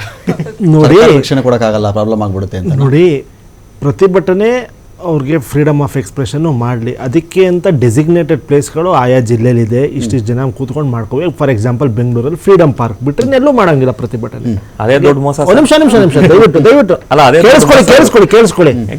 ಅಲ್ಲ, ಇವಾಗ ಫ್ರೀಡಮ್ ಪಾರ್ಕ್ ಅಂತಿದೆ, ಧಾರವಾಡದಲ್ಲೂ ಒಂದು ಜಾಗ ಅಂತಿದೆ. ಹಾಗಾಗಿ ಸರ್ಕಾರ ಅವ್ರನ್ನ ಆಹ್ವಾನ ನಾವು ಕೇಳಿಸ್ಕೊಂಡು ಸರ್ಕಾರಕ್ಕೆ ತಲುಪಿಸಿ ನಾವೇನು ಮುಂದಿನ ಸೆಷನಲ್ಲಿ ನಿಮ್ಮ ಬಗ್ಗೆ ನಿಮ್ಮ ಬೇಡಿಕೆಗಳನ್ನ ಚರ್ಚೆ ಮಾಡ್ಬಿಟ್ಟು ನಾವು ಅದ್ರ ಬಗ್ಗೆ ಕೆಲಸ ಮಾಡ್ತೀವಿ ಅಂತ ಹೇಳಿರ್ಬೇಕಾದ್ರೂ ಪ್ರತಿಭಟನೆ ಮಾಡುವುದು ಅವರ ಫ್ರೀಡಮ್ ಆಫ್ ಎಕ್ಸ್ಪ್ರೆಷನ್. ನಾನು ಬರ್ತೀನಿ ವಿನಯ್. ಈಗ ಇಂಥ ವಿಚಾರದಲ್ಲಿ ಈಗ ಬೆಳಗಾವಿ ಸೆಷನ್ ಶುರುವಾಗ್ತಾ ಇದೆ. ಈಗ ಶಾಮಿಯಾನದವ್ರಿಗೆಲ್ಲ ಹೇಳಿದ್ದೀರಾ ನೀವು? ಸರ್, ಅಲ್ಲಿಗೂ ನಾವು ಬೆಳಗಾವಿ ಸೆಷನ್ಗೆ ಶುರು ಆಗ್ತದೆ. ಆಚೆ ಸುಮಾರು ಜನ ಶಾಮಿಯಾನ ಹಾಕ್ತಾರೆ. ನಿಮ್ ಕಡೆಯಿಂದ ಶಾಮಿಯಾನದವ್ರಿಗೆ ಪ್ಲಾಸ್ಟಿಕ್ ಚೇರ್ಗೆಲ್ಲ ಹೇಳಿದಿರ? ಅಲ್ಲಿ ನಾವು ನಾನು ಏನ್ ಒಂದು ವೇದಿಕೆ, ಒಂದು ಜಮಖಾನ. ನಾವು ಅಕ್ಟೋಬರ್ 17ರ ನಂತರ ನವೆಂಬರ್ 17ನೇ ತಾರೀಕುವರೆಗೂ ಕಂಟಿನ್ಯೂಸ್ ಆಗಿ ಸಿಎಂ ಅವ್ರ ಅಪಾಯಿಂಟ್ಮೆಂಟ್ ಟ್ರೈ ಮಾಡಿದ್ವಿ. ನಮಗ್ ಸಿಗದೇ ಕಾರಣ CS ಅವ್ರನ್ನ ಮೀಟ್ ಮಾಡಿ ನಾವು ನಮ್ಮ ಅಹವಾಲ್ನ ಸಲ್ಲಿಸಿದೀವಿ. ನಾವು CS ಅವ್ರಿಗೆ ಸಲ್ಲಿಸಿದೀವಿ ಅಂತ ಹೇಳಿದ್ರೆ ಸರ್ಕಾರಕ್ಕೆ ಮುಟ್ಟಿದೆ ಅಂತ. ಮುಟ್ಟಿದಾದ್ಮೇಲೂ ಕೂಡ ನಾವು ಇದಕ್ಕೂ ಪ್ರಿಪರೇಷನ್ ಮಾಡ್ಕೊಂಡಿದೀವಿ. ನೀವು ಆಗ್ಲೇ ಜೆನ್ಸಿಗೆ ಹೇಳಿದ್ರೆ, ಕಂಪೇರ್ ಮಾಡಿದ್ರೆ, that is the spirit of the youth. ಬಂದ್ರು, ಹೋರಾಟ ಮಾಡಿದ್ರು, ಅಲ್ಲಿ ಪೊಲಿಟಿಕಲ್ ಟರ್ಮ್ ತಗೊಂಡ್ಬಿಡ್ತು. ಇದು ಅಷ್ಟೆಲ್ಲ ಅಲ್ಲ, ನಮ್ಮ ಖಾಲಿ ಇರೋ ಹುದ್ದೆಗಳನ್ನ ಫಿಲಪ್ ಮಾಡ್ಕೊಳ್ಳಿ ಅಂತ. KPSC ನೋಡ್ತಾ ಇದೀವಿ, ಇವತ್ತು ಒಳ ಜಗಳಗಳು ನಡೀತಾ ಇದೆ. ಅದೆಲ್ಲ ಹೊರಗಡೆ ಬೀದಿಗೆ ಬರ್ತಾ ಇದೆ. ಅಧ್ಯಕ್ಷರು ಕಾರ್ಯದರ್ಶಿಗಳ ಮಧ್ಯ ಜಗಳ ಅಂತೆ, ಈ ತರ ಬರ್ತಾ ಇದೆ. ಸೊ ನಾವು ಸ್ಟೇಟ್ ಸೆಂಟ್ರಿಕಾ ಸೆಂಟ್ರಲ್ ಸೆಂಟ್ರಿಕಾ ನಾವು ಎರಡೂ ಡಿಮ್ಯಾಂಡ್ಗಳನ್ನ ರೈಸ್ ಮಾಡ್ತೇವೆ. ನೀವೇ ಹೇಳಿದ್ರಿ 10 ಲಕ್ಷ, ನಾನು ಐ ವಾಸ್ ಪ್ರಿಪೇರ್ಡ್, ಅದನ್ನ ನೋಟ್ ಮಾಡ್ಕೊಂಡ್ ಬಂದಿದ್ದೆ. 10 ಲಕ್ಷ ಜಾಬ್ಸ್ ಸೆಂಟ್ರಲ್ ಅಲ್ಲಿ ಖಾಲಿ ಇದೆ. 2.5 ಲಕ್ಷ ಗ್ರೂಪ್ ಡಿ ಪೋಸ್ಟ್ ಗೆ ರೈಲ್ವೇಸ್ ಅಲ್ಲಿ call for 1 lakh group D post call for ಮಾಡಿದ್ರೆ 2.5 ಕೋಟಿ ಅಪ್ಲಿಕೇಶನ್ಸ್ ಬಂತು. ಆಮೇಲೆ ಸರ್ವರ್ ಬಿದ್ದೋಯ್ತು, ಸರ್ವರ್ ಡೌನ್ ಆಗೋಯ್ತು ಅಂತಾರೆ. That is not the reality. ಇವ್ರು ಸ್ಟಾಪ್ ಮಾಡಿದ್ರು ಅಲ್ಲಿಗೆ. ಈ ತರ ಎಲ್ಲಾ ಕಡೆನೂ ಏನು ಯುವಕರಿಗೆ ಆಸ್ಪಿರೇಷನ್ ಬರ್ತಾ ಇದೆ, ನಾವು ಏನೋ ಒಂದು ತಗೊಬೇಕು ಅಂತ ಬರ್ತಾ ಇದೆ. ಇಲ್ಲಿ ಸರ್ಕಾರಗಳು ಸ್ಪಂದನೆ ಮಾಡ್ಬೇಕು. ಎಲ್ಲಾ ಎಲೆಕ್ಷನ್ ಟೈಮಲ್ಲೂ ಕಾಂಗ್ರೆಸ್ ಆಗ್ಲಿ BJP ಆಗ್ಲಿ ಆನ್ಲೈನ್ ಗೇಮ್ ಎಲ್ಲ ಆಡ್ಕೊಂಡು ದುಡ್ಡೆಲ್ಲ ಮಾಡ್ತಿಲ್ವಾ ನೀವು? ಆನ್ಲೈನ್ ಗೇಮು, ಸೋಷಿಯಲ್ ಮೀಡಿಯಾದಲ್ಲಿ ಈ ತರದ ದಾರಿಗಳೆಲ್ಲ ಹಿಡ್ಕೊಂಡು ಸಡನ್ ಅಂತ ಶ್ರೀಮಂತರಾಗ್ಬಿಡೋದು, ಮ್ಯಾಚ್ಗಳಲ್ಲಿ E11 ಅಂತ ಬೆಟ್ಟಿಂಗ್ ಕಟ್ಕೊಳ್ಳೋದು, ಅದರೆಲ್ಲ ದುಡ್ಡು ಮಾಡಕ್ ಆಗ್ತಿಲ್ವಾ ನಿಮ್ಗೆ ಈ ಜನರೇಷನ್ಗೆ? ಸರ್, ಈ ಜನರೇಷನ್ ನಲ್ಲಿ ನೀವು ಒಳ್ಳೆ ಪಾಯಿಂಟ್ ನ ರೈಸ್ ಮಾಡಿದೀರಾ. ಇವತ್ತಿಗೆ ಯಂಗ್ಸ್ಟರ್ಸ್ ಸೂಸೈಡ್ಗಳು ಜಾಸ್ತಿ ಆಗಿದೆ. ಅದಕ್ಕೇನೆ ಯಂಗ್ಸ್ಟರ್ಸ್ ನಿರುದ್ಯೋಗಿಗಳ ಆಪ್ಗಳು ಅದೇ ಮಾಡ್ಬೇಕಲ್ಲ ಚೆನ್ನಾಗಿ ಜೋರಾಗಿ. ಅದೇ ಸರ್, ಸರ್ಕಾರ ಅದನ್ನ ಪ್ರಮೋಟ್ ಮಾಡುತ್ತೆ. ಇವಾಗ ಮನಿ ಗೇಮ್ಸ್ ಅಂತ ಅಂಡರ್ ದಿ ಕಾರ್ಪೆಟ್ ದುಡ್ಡು ಮಾಡ್ಕೊಳ್ಳಿ ಅಂತ ದೊಡ್ಡ ದೊಡ್ಡ ಕಂಪನಿಗಳಿಗೆ ದೇ ಆರ್ ಹ್ಯಾಂಡ್ ಇನ್ ಗ್ಲೌ. ದುಃಖದಿಂದ ಈ ಪ್ರಶ್ನೆ ಕೇಳ್ತಾ ಇದ್ದೀನಿ. ಇವತ್ತಿಗಂದ್ರೆ ಅದನ್ನ ಬಿಟ್ಬಿಟ್ಟಿದ್ದಾರೆ. ಎಲ್ಲರ ಕೈಲಿ ಮೊಬೈಲ್ ಇದ್ರೆ ಒಂದು ಜೂಜು, ಅದನ್ನ ಆಡ್ತಾ ಇರು, ಅಪ್ಪ ಅಮ್ಮ ದುಡ್ಡು ತೆಗಿ, ಆಸ್ತಿ ಮಾರು, ಚಿನ್ನ ಇಟ್ಬಿಟ್ಟು ನೀನು ದಿವಾಳಿ ಆಗ್ಬಿಟ್ಟು ಒಂದಿನ. ಯಾಕಂದ್ರೆ ಯಾವುದೇ ಆಪ್ ಅವನು ಉದ್ಧಾರ ಮಾಡಕ್ಕೆ ಅಂತ ಆಪ್ ಮಾಡಿಲ್ಲ, ಅವನು ಉದ್ಧಾರಕ್ಕೆ ಅಂತ ಅವನು ಆಪ್ ಮಾಡಿರೋದು. ಹೆಲ್ಪ್ಲೆಸ್, ಡೈರೆಕ್ಷನ್ ಲೆಸ್, ಈ ಡೈರೆಕ್ಷನ್ ಹೋಗ್ತಾ ಇದೆ ಸರ್ ಸಮಾಜ. ಇಲ್ಲಿ ಈ ನಮಗನ್ಸೋದು ಆರ್ಗನೈಸ್ಡ್ ಮೂವ್ಮೆಂಟ್ ಬೇಕು. ಭಗತ್ ಸಿಂಗ್ ಆಗ್ಲಿ, ನೇತಾಜಿ ಆಗ್ಲಿ, ಇವರ ಆದರ್ಶಗಳನ್ನ ಯುವಕರ ಮಧ್ಯೆ ತಗೊಂಡೋಗೋ ಪ್ರಯತ್ನಗಳನ್ನ ಮಾಡ್ತಾ ಇದೀವಿ. ಅದ್ರ ಮೂಲಕ ಇವತ್ತು ನಮ್ಮ ಡಿಮ್ಯಾಂಡ್, ಅವ್ರ ಜನ್ಮ ದಿನಾಚರಣೆ ಬಂದಾಗ ಅವ್ರದ್ದು ಸ್ಮರಣೆ ಜಾಸ್ತಿ ಇರುತ್ತೆ. ಅದು 364 ದಿನ ಹಾಗೆ ಖಾಲಿ ಇರ್ತದೆ. ಸರ್, ಇನ್ನೊಂದು ಪಾಯಿಂಟ್ ಹೇಳ್ಬಿಡ್ತೀನಿ ನಾನು. ಏನು ಈ ಫ್ರೀಡಮ್ ಪಾರ್ಕ್ ಅಲ್ಲಿ ಡೆಸಿಗ್ನೇಟೆಡ್ ಪ್ಲೇಸ್ ಅಂತಿದೆ, ಇಟ್ ಈಸ್ ಅ ಹಾಕ್ಸ್. ಅಂದ್ರೆ ಡೆಮೋಕ್ರಸಿ ಕಣ್ಣಿಗೆ ಮಣ್ಣೆರ್ಚ್ತಾರ. ಇದು ಪ್ರತಿಭಟನೆ ಮಾಡೋದಕ್ಕೆ ಎಲ್ಲಾ ಕಡೆ ಅವಕಾಶ ಇತ್ತು. ಯಾವ್ದೋ ಒಂದು ಡೆಸಿಗ್ನೇಟೆಡ್ ಪ್ಲೇಸ್ ಅಲ್ಲಿ ಮಾಡಿ. ಯಾಕೆ ಧಾರವಾಡದಲ್ಲಿ ಆಗುತ್ತೆ, ಜನಜೀವನಕ್ಕೆ ತೊಂದರೆ ಆಗುತ್ತೆ. ನೀವು ರೋಡ್ ಬ್ಲಾಕ್ ಮಾಡ್ಬಿಡ್ತೀರಾ, ಬೆಂಕಿ ಹಚ್ಚಿಬಿಡ್ತೀರಾ, ಗಲಾಟೆ ಮಾಡ್ತೀರಾ. ಅಲ್ಲೇ ರೈಟ್ಸ್ ನೀವು ಆಗ್ರಹ ಮಾಡಿ ರೈಟ್ಸ್ ಈ ನೆಪಗಳನ್ನ ಕೊಡ್ತಾ ಹೋಗ್ತಾರೆ ಸರ್. ಯಾಕೆಂದ್ರೆ ಬೇಡ, ಇದು ಈ ಪ್ರೊಟೆಸ್ಟ್ ನ ಸ್ಟಾಪ್ ಮಾಡ್ಬೇಕು. ಮತ್ತೆ ಧಾರವಾಡದಲ್ಲಿ ಯಾವ್ದಿದೆ ಸರ್ ಡೆಸಿಗ್ನೇಟೆಡ್ ಪ್ಲೇಸ್? ಇಲ್ಲ. ಅಲ್ಲಿ ಪರ್ಮಿಷನ್, ರ್ಯಾಲಿಗೆ ಪರ್ಮಿಷನ್ ಕೊಟ್ಟಿದ್ದಾರೆ. ಈ ಹಿಂದೆನೂ ಕೂಡ ಕೊಟ್ಟಿದ್ದಾರೆ. ಈ ಒಂದು ಇವತ್ತಿನ ಪರಿಸ್ಥಿತಿಲೂ ಕೂಡ ಮೌಖಿಕವಾಗಿ ಆಗಿತ್ತು. ಬಟ್ ಲಾಸ್ಟ್ ಅಲ್ಲಿ ಏನೋ ಒಂದು ಟೆನ್ಷನ್ ಕ್ರಿಯೇಟ್ ಆಗೋಗುತ್ತೆ ಅಂತೆಲ್ಲ ಹೇಳಿ ಪೊಲೀಸ್ ಕಮಿಷನರೇ ಬಂದ್ಬಿಟ್ರು ಅಲ್ಲಿಗೆ. ಕಲಾವತಿ ಮೇಡಮ್, ಏನ್ ನೆಕ್ಸ್ಟ್ ಏನಂತ, ಯಾವ ತರ ಪ್ರತಿಭಟನೆ ಮಾಡಬೇಕು ಅಂತ ಇದ್ದೀರಿ ನೀವು ಇವಂತ ವಿಚಾರಗಳಲ್ಲಿ? ನಾನಿಲ್ಲಿ ಹಿಂಸೆಗೆ ಹೋಗಿ ಯಾರಿಗೋ ಹೊಡೆದ್ಬಿಡಿ, ಯಾರಿಗೋ ಬೆಂಕಿ ಹಚ್ಚಿಬಿಡಿ, ಯಾವುದೋ ಅಮಾಯಕರನ್ನು ಸಾಯಿಸ್ಬಿಡಿ, ಇದ್ರ ಪರವಾಗಿ ನಾನು ಇರೋದೂ ಇಲ್ಲ. ಜೀವನ ಪರ್ಯಂತ ನಾನು ಇರೋದೂ ಇಲ್ಲ. ಹೋರಾಟಗಳು ಅದು ಸಮಾಜದ ಒಂದು ಭಾಗ. ಸಮಾಜ ಆಕ್ಟಿವ್ ಆಗಿರುವಂತೆ ಮಾಡುವಂಥ ವ್ಯವಸ್ಥೆನೇ ಒಂದು ಹೋರಾಟ. ಸೊ ಏನೇನು ಯಾವ್ಯಾವ ಜಾಬ್ಗಳು ನೀವು ಕೇಳ್ತಾ ಇದ್ದೀರಿ? ಸೆಂಟ್ರಲ್ ಗೌರ್ಮೆಂಟ್ನ ಎಷ್ಟು ಕೇಳಿದ್ದೀರಿ ನೀವು? ಆಯಿತು, ಇದು ಈ ಮಿತಿ 2,84,000 ಹುದ್ದೆ ಸ್ಟೇಟಲ್ಲಿದೆ. 9,79,000 ಹುದ್ದೆ ನನ್ನ ಅಂಕಿಅಂಶದ ಪ್ರಕಾರ ಸೆಂಟ್ರಲ್ ಇದೆ. ಏನೇನಾಗಿದೆ? ಸೆಂಟ್ರಲ್ಗೆ ಏನೇನು ಮನವಿಗಳು ಕೊಟ್ಟಿದ್ದೀರಿ ನೀವು? ಸರ್ ನಾವು ನೀವು ಆಗ್ಲೇ ಹೇಳ್ದಂಗೆ ನಮ್ಮ ಹೋರಾಟ ಇರೋದು ಸರ್ ಒಂದು ಸಂಘಟಿತವಾಗಿ ನಡಿಬೇಕು ಈ ಹೋರಾಟ. ನಾವು ಇವರು ವಿನಯ್ ಸರ್ ಹೇಳ್ದಂಗೆ ಭಗತ್ ಸಿಂಗ್, ನೇತಾಜಿ ಇಂಥವ್ರ ಐಡಿಯಾಸ್ನ ಇಟ್ಕೊಂಡು ಈ ಹೋರಾಟಗಳನ್ನ ಕಟ್ಟಿ ಬೆಳೆಸ್ತಾ ಇರೋದು ಇಡೀ ದೇಶದಾದ್ಯಂತ.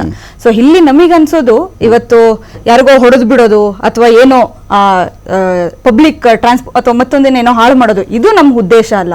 ಸೊ ನಮ್ಮ ಇದು ಏನಿದೆ ರೈಟ್ಸ್ ಏನಿದೆ ಇವತ್ತು ಇಷ್ಟೆಲ್ಲ ಓದ್ಕೊಂಡು ಬಂದಿದೀವಿ. ಇವತ್ತು ಸರ್ ಎಜುಕೇಶನ್ ಅಂತ ತಗೊಂಡ್ರೆ ಅದು ಕೂಡ ಕಂಪ್ಲೀಟ್ ಮಾರಾಟ ಆಗೋಗ್ಬಿಟ್ಟಿದೆ, ಅಲ್ಲೂ ದುಡ್ಡು ಸುರಿಬೇಕು ನಾವು. ಇವತ್ತು ಅಷ್ಟೆಲ್ಲ ಓದ್ಕೊಂಡು ಇವಾಗ ಬಂದು ಜಾಬ್ ಕೊಡಿ ಅಂತ ಹೇಳಿ ನಾವು ಸಂಘಟಿತ ಹೋರಾಟನ ಎಲ್ಲಾ ಕಡೆ ಕಟ್ಟೋದಕ್ಕೆ ಪ್ರಯತ್ನ ಮಾಡ್ತಾ ಇದೀವಿ ಸರ್. ಏನೋ ಈ ಧಾರವಾಡದಲ್ಲೂ ಕೂಡ ಆಗಿರೋದು ಪ್ರತಿ ಸಾರಿನೂ ಕೂಡ ಆರ್ಗನೈಸ್ಡ್ ಆಗಿ ಅಲ್ಲಿ ಮೂವ್ಮೆಂಟ್ ಆಗ್ತಾ ಇದೆ. ಸೊ ಇದನ್ನ ಇಡೀ ದೇಶದಾದ್ಯಂತ ನಾವು ಸರ್ಕಾರದ ಉದ್ಯೋಗ ನೀವು ಕೇಳ್ತಾ ಇದ್ದೀರಿ ಅಂದ್ರೆ ಕಲಾವತಿ ಅವರು ಸರ್ಕಾರದ ಉದ್ಯೋಗ ಕೇಳ್ತಾ ಇದ್ರೆ ಸರ್ಕಾರದ ಮೇಲೆ ಅವಲಂಬನೆ ಯಾಕೆ? ನೀವು ಸ್ವಾಭಿಮಾನದಿಂದ ಬದುಕಿ, ನೀವು ಎಳ್ನೀರು ಮಾರಿ, ನೀವು ಸೊಪ್ಪು ಮಾರಿ, ತರಕಾರಿ ಮಾರಿ, ಬೋಂಡಾ ಅಂಗಡಿ ಇಟ್ಕೊಳ್ಳಿ, ಪಕೋಡ ಇಟ್ಕೊಳ್ಳಿ, ಈಗೆಲ್ಲ ಮಾಡೋಕ್ಕಾಗಲ್ವೇನ್ರಿ? ಏನು ಗೌರ್ಮೆಂಟ್ ಇರೋದು ಎಲ್ರಿಗೂ ಉದ್ಯೋಗ ಕೊಡಕ್ಕೆ ಗೌರ್ಮೆಂಟ್ ಇರೋದಾ ಅಂತ there is an argument. Hope you have heard that thing ಅಂತ ಹೇಳಿ ಹೆಂಗೂ ಬದುಕ್ಬೋದಲ್ಲ ನೀವು. ಯಾಕೆ ಇದು ಸರ್ಕಾರ ನಿಮ್ಗೆ ಯಾಕೆ ಉದ್ಯೋಗ ಕೊಡಬೇಕು ಅಂತ ವಾದ ಮಾಡುವ ದೊಡ್ಡ ವರ್ಗ ಇದ್ದಾರೆ. ಸರ್ಕಾರ ನಿಮ್ಗೆ ಯಾಕೆ ಕೊಡಬೇಕು? ಒಂದು ಬೋಂಡಾ ಅಂಗಡಿ ಮಾಡಿ, ನೀನು ಇಡ್ಲಿ ಅಂಗಡಿ ಮಾಡು, ಮಸಾಲೆ ಪುರಿ ಅಂಗಡಿ ಮಾಡು, ಪಾನಿಪುರಿ ಅಂಗಡಿ ಮಾಡ್ಬೋದಲ್ಲ ನೀವು. ಇದ್ಯಾಕೆ ಸರ್ಕಾರ ಉದ್ಯೋಗ, ADLR, ಇದಾದ VA, SI ಇದಾದ್ರೆ ನನ್ನ ಜೀವನ ಏನ್ ಸರ್? ಸ್ವಾಭಿಮಾನದ ಎಲ್ಲಿ ಬೇಕಾದ್ರೆ ಬದುಕಬಹುದು ಸರ್. ಇದೇ ಆರ್ಗ್ಯುಮೆಂಟ್ ತೋರಿಸ್ತಾ ನಿಮ್ಗೆ ಅದನ್ನ. ಎಷ್ಟು ಜನ ಹಂಗೆ ಬದುಕೋದಕ್ಕೆ ಸಾಧ್ಯ ಆಗುತ್ತೆ ಸರ್? ನನ್ನ ಪಾಯಿಂಟ್ ಆ ಕೆಲಸ ಕಡಿಮೆ ಅಂತ ಹೇಳ್ತಿಲ್ಲ, ಆ ಕೆಲಸ ನಾನು ಕಡಿಮೆ ಅಂತ ಮಾತಾಡ್ತಾ ಇಲ್ಲ. ನನ್ನ ಪಾಯಿಂಟ್ ಏನಂದ್ರೆ ಆ ಕೆಲಸಕ್ಕೆ ಇಷ್ಟೊಂದು ಎಜುಕೇಶನ್ ಸುರಿಯುವಂತ ಅವಶ್ಯಕತೆ ಇರಲಿಲ್ಲ. ಮೊದಲೇ ನಮ್ಗೆ ಈ ತರ ಅಂತ ಹೇಳ್ಬಿಟ್ಟಿದ್ರೆ ನಾವು ಬಹುಶಃ ಅದಕ್ಕೆ ನಾವು ಸೆಟ್ ಆಗಿ ಇದ್ಬಿಡ್ತಿದ್ವೇನೋ ಅಂತ ನನ್ನ ಪಾಯಿಂಟ್ ಇರೋದಿಲ್ಲಿ. ಫೈನ್ ಫೈನ್ ಕಶ್ಯಪ್ಜಿ, ಒಂದು ನಿಮಿಷ, ಒಂದು ಒಳ್ಳೆ ಪಾಯಿಂಟ್ ಎತ್ತಿದ್ರಿ ನಮ್ಮ ರಮಾಕಾಂತ್ ಅವರೇ.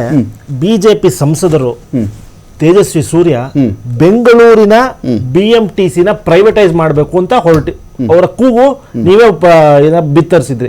ಅದರಿಂದ ಎಷ್ಟು ಸರ್ಕಾರಿ ನೌಕರಗಳು ಕಳ್ಕೊಳತ್ತೆ ಅಂತ ಅದ್ರ ಬಗ್ಗೆ ನಮ್ಮ ಮಿತ್ರರು ಮಾತಾಡ್ತಾ ಇಲ್ಲ. ನಿಮ್ಗೆ ಗೊತ್ತು ಸಬರ್ಬನ್ ಬಗ್ಗೆ ಅವರೇ ತಾನೇ ಭಾಷಣ ನೋಡಿ. ಒಂದ್ ನಿಮಿಷ, ಸಬರ್ಬನ್ ಮಾಡ್ಬಿಡ್ತೀನಿ ಬೆಂಗಳೂರಲ್ಲಿ. ಅಲ್ಲ, ಅವರ ಚಿಂತನೆ ಹೇಗಿದೆ ಅಂತ ಹೇಳ್ತೀನಿ. BJP ಅವ್ರ ಚಿಂತನೆ, they want to cut down all the government not here to do business ಅಂತಾರೆ ಅವರು. Not here to do business. ಅವ್ರನ್ನ ಬಿಟ್ರೆ ಅವ್ರನ್ನ ರೈಲ್ವೆನು ಪ್ರೈವೇಟೈಸ್ ಮಾಡ್ತಾರೆ. ಹೆಂಗೆ ಇವಾಗ ಇದು ಏರ್ಪೋರ್ಟ್ ಗಳನ್ನ ಪ್ರೈವೇಟೈಸ್ ಆಗಿದೆಯೋ ಅವರು ಎಲ್ಲಾ ರೈಲ್ಗೆ ಹತ್ತಬೇಕು ಅಂದ್ರೆ ನಮಗ್ ಮುಚ್ಕೊಂಡು ಹೋಗ್ಬೇಕಾಗಿತ್ತು. ಒಂದೇ ಭಾರತ್ ನೋಡಿ ಎಷ್ಟು ಚೆನ್ನಾಗಿ ಮಾಡಿದೀವಿ ನಾವು. ಸಂಕಟ ಹೊಟ್ಟೆ ಇವರಿಗೆ ಅಂತಾರೆ ನೋಡಿ. ನೋಡಿ, ಜಾಯ್ನಿಂಗ್ ವಿತ್ ರೈಲ್ವೆ ಆಲ್ರೆಡಿ ಪ್ರೈವೇಟೈಸ್ಡ್. ಒಂದ್ ನಿಮಿಷ ನೋಡಿ, ಎಕ್ಸಾಂಪಲ್ ಕೊಡ್ತಾ ಇದ್ದೀನಿ. ಕೇಂದ್ರ ಸರ್ಕಾರವನ್ನು ಅಷ್ಟೇ ನಮ್ಮ ಯುವಕ ಮಿತ್ರರು ಕೇಳಬೇಕು ಅಂತ ನಾನು ನಿಮ್ಮ ಮೂಲಕ ವಿನಂತಿ ಮಾಡ್ತೀನಿ. 10 ಲಕ್ಷ ವೇಕೆಂಟ್ ಪೊಸಿಷನ್ ಇದೆ ಇವತ್ತು. ಯೂನಿಲ್ಯಾಟ್ರಲ್ ಅಲ್ಲಿ RSS ಅವ್ರನ್ನ IAS, IPS, IFS, IRS ಗಳಿಗೆ ತುಂಬ್ತಾ ಇದ್ದಾರೆ. ಏನಾಯ್ತು ನಿಮ್ಮ ಇದು ಏನಪ್ಪಾ, ನಿಮ್ಮ BSF ಗೆ ತುಂಬಾ ಇದು ಏನಾಯ್ತದ ಅದು ಕತೆ? ತಾಂತ್ರಿಕ ಪರಿಣಿತಿ ಆಧಾರದ ಮೇರೆಗೆ ಯೂನಿಲ್ಯಾಟ್ರಲ್ ಅಪಾಯಿಂಟ್ ಮಾಡ್ತಾ ಇದ್ದೀವಿ. ಅದು ಪರ್ಮನೆಂಟ್ ಅಲ್ಲ. ಅದು ಅವತ್ತಿನ ಅವನ ತಾಂತ್ರಿಕ ಕೌಶಲ್ಯಗಳನ್ನ ಆಧರಿಸಿ ನಾನು ಅವನ್ನ ಮಾಡ್ಕೊಂಡಿದ್ದೀನಿ, ಪರ್ಮನೆಂಟ್ ಆಗಿ ಮಾಡಿಲ್ಲ. RSS ಶಾಖ ಅಟೆಂಡ್ ಮಾಡಿದ್ರೆ ಅವನು IAS, IPS. ಇದು ಚಂದ ಕಶ್ಯಪ್ ಅವ್ರ ವಾದ, ಇದು ಕಾಂಗ್ರೆಸ್ ಅವ್ರ ವಾದ, ಇದು ನಿಜ ಸಂಗತಿನೂ ಕೂಡ ಹೌದು. BJP ಸರ್ಕಾರ ಅವರು ಇಲ್ಲಿವರೆಗೆ ಇದು ಮಧ್ಯಪ್ರದೇಶದಲ್ಲಿ ವ್ಯಾಪಾಮ್ ಸ್ಕಾಮ್ ಅಂತ ನಡೆದಿತ್ತು. ರಮಾಕಾಂತ್ ಗೊತ್ತು, ಎಷ್ಟು ಜನ ಸತ್ತಿದ್ರು ಅದರಲ್ಲಿ. BJP ಸರ್ಕಾರದಲ್ಲಿ 25 ವರ್ಷದಿಂದ ಆಡಳಿತ ನಡೆಸ್ತಾ ಇದೆ ಮಧ್ಯಪ್ರದೇಶದಲ್ಲಿ. ಒಂದು ಬಹುದೊಡ್ಡ ಹಗರಣ ಆಗಿತ್ತು ವ್ಯಾಪಾಮ್ ಚಿಟ್ ಫಂಡ್ ಆಗಿತ್ತು ಹೇಳಿ ನಿಮ್ಮ ಪಾರ್ಟ್ನರ್ ಅವ್ರದ್ದೇನೆ. ವೆಸ್ಟ್ ಬೆಂಗಾಲಲ್ಲಿ ಅದನ್ನು ಹೇಳ್ಬೇಕು ನೀವು. ನೋಡಿ, ಇರೋದು ಮಾತಾಡ್ಬೇಕು. ನಮ್ಮ ಸರ್ಕಾರ ಅವಧಿಯಲ್ಲಿ ಯಾವ್ದಾದ್ರು ಒಂದು ಉದ್ಯೋಗದಲ್ಲಿ ಇದು ನೇಮಕಾತಿ ಹಗರಣ ಇದೆ ಉದಾಹರಣೆ ಕೊಡಿ ದಯವಿಟ್ಟು, ವಿತ್ ಪ್ರೂಫ್ ಮಾತಾಡಿ ರಮಾಕಾಂತ್ ಅವರೇ. ಹಗರಣ ದೇಶಕ್ಕೆ ಹೋಗಿತ್ತು. ನೂರಾರು ಯುವಕರ ಹತ್ರ ದುಡ್ಡು ತಿಳ್ಕೊಂಡು 50 ಲಕ್ಷ 30 ಲಕ್ಷ ಅವ್ರ ಜಮೀನುಗಳು ಮಾಡ್ಬಿಟ್ಟು ಆ ಮಾಗಡಿ ಹತ್ರ, ಗುಲ್ಬರ್ಗ, ರಾಯಚೂರು ಉದ್ಯೋಗ ಇದು ನಮ್ಮ ಯುವಕರು ಎಷ್ಟು ದುಡ್ಡು ಕಳ್ಕೊಂಡಿದ್ದಾರೆ. ಇದೇ ಎಷ್ಟೋ ಈ ಕಳೆದ BJP ಸರ್ಕಾರದಲ್ಲಿ ಎಷ್ಟೊಂದು ಜನ ಬೀದಿಗೆ ಬಂದ್ಬಿಟ್ಟಿದ್ದಾರೆ. ಒಂದೇ ಎಕ್ಸಾಮ್ ಸೆಂಟರ್ ಇದ್ದವ್ರು 7-8 ಜನ ಅಂತೆ ಉದ್ದಗಿಟ್ಟಿಸ್ಕೊಂಡವ್ರು ಅವತ್ತು 7-8 ಜನ ಸೀರಿಯಲ್ ನಂಬರ್ ಅಲ್ಲಿ. ಮತ್ತೆ ಮುಂದುವರ ಬಿಗ್ ಫೈವ್ ವಿಶೇಷ ಮತ್ತೆ ಮುಂದುವರಿಸ್ತಾ ಇದ್ದೀನಿ. ಎಲ್ಲಪ್ಪ ಒಂದು ಪ್ರಶ್ನೆ ಐತಿಲ್ಲಿ. ಈಗ ಈ ಒಂದು ಹೋರಾಟ ಇವತ್ತು ಸಾಕಷ್ಟು ಜನ ಸೇರಿದ್ರು, ಪ್ರತಿಭಟನೆ ಮಾಡಿದ್ರು, SP ಅವ್ರು ಕೂಡ ಕೇಳ್ಕೊಂಡ್ರು, ಇದೆಲ್ಲ ನೀವು ಹೇಳಿರ್ಲಿಲ್ಲ, ಜಾಸ್ತಿ ಜನ ಬಂದ್ಬಿಟ್ಟಿದ್ದೀರಿ, ಹಾಗೆ ಹೀಗೆ. ನಾನು ಅವಕಾಶ ಸಿಕ್ಕರೆ ಅವರೊಂದಿಗೂ ಮಾತಾಡೋಕ್ಕೆ ಪ್ರಯತ್ನ ಪಡ್ತಾ ಇದ್ದೀನಿ, ಬೆಳಗ್ಗೆಯಿಂದ ಪ್ರಯತ್ನ ಪಡ್ತಾ ಇದ್ದೀನಿ. ಕೇಳಬೇಕು ಅವ್ರು ಹೇಗೆ ಅಪಾಯಿಂಟ್ಮೆಂಟ್ ಆದರು, ಅವ್ರು ಹೇಗೆ ಅರ್ಜಿ ತುಂಬಿದ್ರು, ಅವ್ರು ಹೇಗೆ ಎಕ್ಸಾಮ್ ಬರೆದ್ರು ಅಂತ. ಅದು ದೊಡ್ಡ ಪ್ರಶ್ನೆ ಬರುತ್ತದೆ. ಯಾಕಂದರೆ ಈ ವ್ಯವಸ್ಥೆಯಲ್ಲಿ ಅವ್ರಿಗೆ ಒಂದು ವೇಳೆ ಅವರಿದ್ದ ಕಾಲದಲ್ಲಿ ಇದೇ ಥರ ಸನ್ನಿವೇಶ ಎದ್ದುಬಿಟ್ಟಿದ್ರೆ ಅಪಾಯಿಂಟ್ಮೆಂಟೇ ಮಾಡ್ಕೊಳ್ಳಲ್ಲ, ಉದ್ಯೋಗಕ್ಕೆ ನಾವು ಕರೆಯೋದೇ ಇಲ್ಲ ಅಂತ ಇದ್ಬಿಟ್ಟಿದ್ರೆ ಪೊಲೀಸರು ಇರ್ತಾರಲ್ಲ ಡಿಪಾರ್ಟ್ಮೆಂಟಲ್ಲಿ ಇವತ್ತಿಗೆ ಬೇರೆ ಪ್ರಶ್ನೆ ಇದೆ. ಸೊ ಏನೇನು ಆಗಬೇಕು ನಿಮಗೆ? ಸಪೋಸ್ ಸಿದ್ದರಾಮಯ್ಯನವ್ರು ಈ ಡಿಬೇಟ್ ನೋಡ್ತಾ ಇದ್ರು ಅಂತ ಅಂದ್ಕೊಳ್ಳಿ, ಸಿದ್ದರಾಮಯ್ಯನವ್ರು ಈ ನ್ಯೂಸ್ ನೋಡ್ತಾ ಇದ್ರು, ಸರ್ಕಾರದವ್ರು ಯಾರೋ ಈ ನ್ಯೂಸ್ ನೋಡ್ತಾ ಇದ್ರೆ ಏನಾಗಬೇಕು ಅಂತ ನಿಮ್ಮ ಮನವಿ ಇದೆ? ನಿಮ್ಮ ಅಪಾಯಿಂಟ್ಮೆಂಟ್ ಸಿಕ್ಕಿಲ್ಲ ಅಂತ ಹೇಳ್ತಾ ಇದ್ರಿ, ಅವರು ಏನಾಗಬೇಕು ಅಂತ ಕೇಳ್ಕೊಳ್ತೀರಾ ಅವ್ರನ್ನ ಅಂತ ನನ್ನ ಪಾಯಿಂಟ್. ಸರ್, ಈ ರೀತಿಯಾಗಿರ್ತಕ್ಕಂಥ ಯುವ ಜನರ ಹೋರಾಟ ನಡೀತಾ ಇದ್ರು ಸಹಿತ ಸರ್ಕಾರದ ಪ್ರತಿನಿಧಿಗಳಾಗಿರ್ತಕ್ಕಂಥ ಯಾವುದೇ ಸಚಿವರಾಗಿರ್ಬೋದು, ಮಾನ್ಯ ಮುಖ್ಯಮಂತ್ರಿಗಳಾಗಿರ್ಬೋದು, ಯಾವುದೇ ರೀತಿಯಾಗಿರ್ತಕ್ಕಂಥ ಹೇಳಿಕೆಯನ್ನು ಕೊಡ್ತಾ ಇಲ್ಲ. ಮೌನಕ್ಕೆ ಶರಣರಾಗಿದ್ದಾರೆ ಎಲ್ಲರೂ. ಮೌನವಾಗಿ ಇಟ್ಕೊಂಡು ಪೊಲೀಸರನ್ನ ಇಟ್ಕೊಂಡು ಇಡೀ ಯುವ ಜನರ ಹೋರಾಟವನ್ನು ಹತ್ತಿಕ್ಕುವಂತ ಕೆಲಸ ಮಾಡ್ತಾರೆ. ಇಷ್ಟು ದೊಡ್ಡ ಚಳವಳಿ ಕಳೆದ 15 ದಿನದಿಂದ ಎಲ್ಲಾ ಪತ್ರಿಕಾಗೋಷ್ಠಿಯನ್ನು ಮಾಡಿದ್ವಿ, ಎಲ್ಲ ಪತ್ರಿಕೆಗಳಲ್ಲಿ ಬಂದಿದೆ, ಎಲ್ಲ ಮಾಧ್ಯಮಗಳಲ್ಲಿ ಬಂದಿದೆ. ಅದನ್ನು ಗಮನಿಸಿರ್ತಕ್ಕಂಥ ಸರ್ಕಾರ, ಆ ಸರ್ಕಾರ ಇಲ್ಲಪ್ಪ ನಿಮ್ಮ ಹೋರಾಟಕ್ಕೆ ನಾವು ಸ್ಪಂದಿಸ್ತೇವೆ ಅಂತ ಒಂದು ಸಭೆಯನ್ನ ಮಾಡಬಹುದಾಗಿತ್ತು, ಮುಖಂಡರನ್ನ ಕರಿಬಹುದಾಗಿತ್ತು, ಮುಖ್ಯಮಂತ್ರಿಗಳು ಅದಕ್ಕೆ ಸಂಬಂಧಪಟ್ಟ ಪ್ರತಿಕ್ರಿಯೆ ಕೊಡಬಹುದಾಗಿತ್ತು. ಇವತ್ತಿಗೂ ಸಹಿತ ಇಷ್ಟು ದೊಡ್ಡ ಮಟ್ಟದ ಹೋರಾಟ ಆದ್ರೂ ಸಹಿತ ಯಾವ್ದಾದ್ರು ಸಚಿವರು ಪ್ರತಿಕ್ರಿಯೆ ನೀಡಿದ್ರ? ಮಾನ್ಯ ಮುಖ್ಯಮಂತ್ರಿಗಳು ಪ್ರತಿಕ್ರಿಯೆ ನೀಡಿದ್ರ? ಹಾಗಾದ್ರೆ ಇದ್ರ ಎಲ್ಲ ಉದ್ದೇಶ ಏನಾಗತ್ತಪ್ಪ ಅಂತಂದ್ರೆ ಸರ್ಕಾರಕ್ಕೆ ಆಸಕ್ತಿ ಇಲ್ಲ, ಯುವ ಜನರನ್ನ ಬೀದಿಗೆ ತಳ್ಳುವಂತ ಕೆಲಸ ಮಾಡ್ತಾ ಇದೆ. ಸುಗಮವಾದ ಆಡಳಿತವನ್ನ ನಡೆಸಲಿಕ್ಕೆ ಸರ್ಕಾರದ ಇಚ್ಛಾಸಕ್ತಿ ಇಲ್ಲ. ಸುಗಮವಾದ ಆಡಳಿತ ಇಲ್ಲದ ಕಾರಣಕ್ಕೆ ಇವತ್ತು ಈ ಸರ್ಕಾರದ ಎಲ್ಲಾ ಇಲಾಖೆಗಳು ಸಹಿತ ಸರಿಯಾದ ವ್ಯವಸ್ಥಿತವಾಗಿರ್ತಕ್ಕಂಥ ಆಡಳಿತವನ್ನು ನಮ್ಮ ನಾಡಿನ ಜನರಿಗೆ ನೀಡಲಿಕ್ಕೆ ಸರ್ಕಾರ ವಿಫಲರಾಗಿದೆ. ಮಾನ್ಯ ಮುಖ್ಯಮಂತ್ರಿಗಳು ಉತ್ತರ ನೀಡಬೇಕಂತ ನಾವು ಬಯಸ್ತಾ ಇದ್ದೀವಿ. ಫೈನ್ ನಾನು ಮಾತಾಡ್ತೀನಿ. ಈಗ ಕಶ್ಯಪ್ ಅವರೇ, ಒಂದು ವೇಳೆ ಈ 2,84,000 ಹುದ್ದೆಗಳನ್ನು ಭರ್ತಿ ಮಾಡಿಬಿಟ್ರೆ ನಿಮ್ಮ ಸರ್ಕಾರಕ್ಕೆ ಬೀಳುವಂಥ ಹೊರೆ ಎಷ್ಟು ಅಂತ? ಒಂದು ಸುಗಮ ಆಡಳಿತ ಅಂತ ಒಂದು ಮಾತು ಹೇಳಿದ್ರು ಅವರು. ಸುಗಮ ಅಂದರೆ ಎಲ್ಲ ಡಿಪಾರ್ಟ್ಮೆಂಟ್ ಕರೆಕ್ಟಾಗಿ ಜನ ಇದ್ದಾಗಲೇ ಕರೆಕ್ಟಾಗಿ ಕೆಲಸ ಆಗುತ್ತೆ ಅಂತ ಹೇಳಿ. ಇಷ್ಟು ಜನ ಅಪಾಯಿಂಟ್ ಮಾಡಿಬಿಟ್ರೆ ಬಜೆಟ್ಗೆ ಏನಾದರೂ ಸಮಸ್ಯೆ ಆಗ್ಬಿಡುತ್ತಾ ನಿಮಗೆ ಕಶ್ಯಪ್ ಅವರೇ? ನೋಡಿ, ಬಡ್ಜೆಟ್ಗೆ ಏನು ಸಮಸ್ಯೆ ಆಗೋದಿಲ್ಲ. ಯಾಕಂದ್ರೆ ನಾವು ಏನು ವಾಗ್ದಾನ ಕೊಟ್ಟಿದ್ದೀವಿ ಅದರಲ್ಲಿ ನಾವು ಈಡೇರಿಸಿದ್ದೀವಿ. ಆಲ್ರೆಡಿ ನಾವು 250+ ಪ್ರಾಮಿಸಸ್ಗಳನ್ನ ಫುಲ್ಫಿಲ್ ಮಾಡಿದ್ದೀವಿ. ನಾವೇನು ಹೈರಿಂಗ್ನ ನಿಲ್ಲಿಸ್ಬಿಟ್ಟಿದ್ದೀವಿ ಅಂತ ನಮ್ಮ ಮಿತ್ರರಿಗೆ ಏನು ಹೇಳ್ತಿಯಾರಲ್ಲ, ಏನು ರೆಕ್ರೂಟ್ಮೆಂಟ್ ನಡೆದಿಲ್ಲ ನಾವು ಬಂದ ಮೇಲೆ ಅಂತ. ಇಷ್ಟು ದಿವಸ ಆಗಿರೋದು ಯಾವುದು? ಕಳೆದ 15 ವರ್ಷದಲ್ಲಿ ಎಕ್ಸಾಂಪಲ್ ಕೊಡ್ತೀನಿ ರಮಾಕಾಂತ್ ಅವರೇ. ಮೋಟಾರ್ ವೆಹಿಕಲ್ ಇನ್ಸ್ಪೆಕ್ಟರ್ಗಳ ರಿಕ್ರೂಟ್ಮೆಂಟ್ ಆಗಿರ್ಲಿಲ್ಲ. ಅವರು ಮೆಕ್ಯಾನಿಕಲ್ ಮಾಡಿ ಟ್ರಾನ್ಸ್ಪೋರ್ಟ್ ಡಿಪಾರ್ಟ್ಮೆಂಟ್ ಅಲ್ಲಿ ರಿಕ್ರೂಟ್ ಮಾಡ್ಕೊಡ್ತಿದ್ರು. ನಮ್ಮ ಸರ್ಕಾರ ಬಂದ ಮೇಲೆ ವಿವಿಧ ಜಿಲ್ಲೆಗಳಲ್ಲಿ ಈ ಮೋಟಾರ್ ವೆಹಿಕಲ್ ಇನ್ಸ್ಪೆಕ್ಟರ್ ಹುದ್ದೆಗಳನ್ನ ಭರ್ತಿ ಮಾಡಿದೀವಿ. ಅದರ ನಿಟ್ಟಿನಲ್ಲಿ ಇವತ್ತು 100 ಗಾಡಿಗಳನ್ನ ನಾವು ಸೀಸ್ ಮಾಡ್ತೀವಿ. ತೆರಿಗೆ ಕಟ್ತಿರೋ ಬಸ್ಗಳು, ಲಾರಿಗಳನ್ನೆಲ್ಲ ಸೀಸ್ ಮಾಡ್ತಾ ಇದೀವಿ. ಆ ನಿಟ್ಟಿನಲ್ಲಿ ನಮ್ಮ ಸರ್ಕಾರ ಕೆಲಸ ಮಾಡ್ತಿದೆ. ನಾವೇನ್ ಸರ್ಕಾರ ಒಂದು ಬಂದ ಮೇಲೆ 2.5 ವರ್ಷದಿಂದ 1 ನಯಾ ಪೈಸದ ರೆಕ್ರೂಟ್ಮೆಂಟ್ ಮಾಡ್ತಿರೋದು ಅದು ಅಕ್ಷರಶಃ ತಪ್ಪು.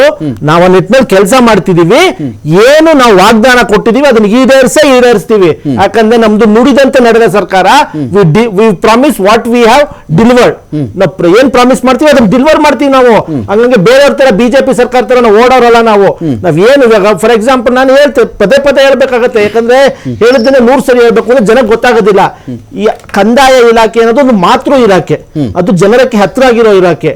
ಅದರಲ್ಲಿ ಮ್ಯಾಕ್ಸಿಮಮ್ ಪೊಸಿಷನ್ ನ ಫಿಲ್ ಮಾಡಕ್ಕೆ ನಮ್ಮ CM ಅವರು, DCM ಅವರು, ನಮ್ಮ ಕಂದಾಯ ಸಚಿವರಾದ ಕೃಷ್ಣ ಬೈರೇಗೌಡರು ಆ ನಿಟ್ಟಿನಲ್ಲಿ ಕೆಲಸ ಮಾಡ್ತಿದ್ದಾರೆ.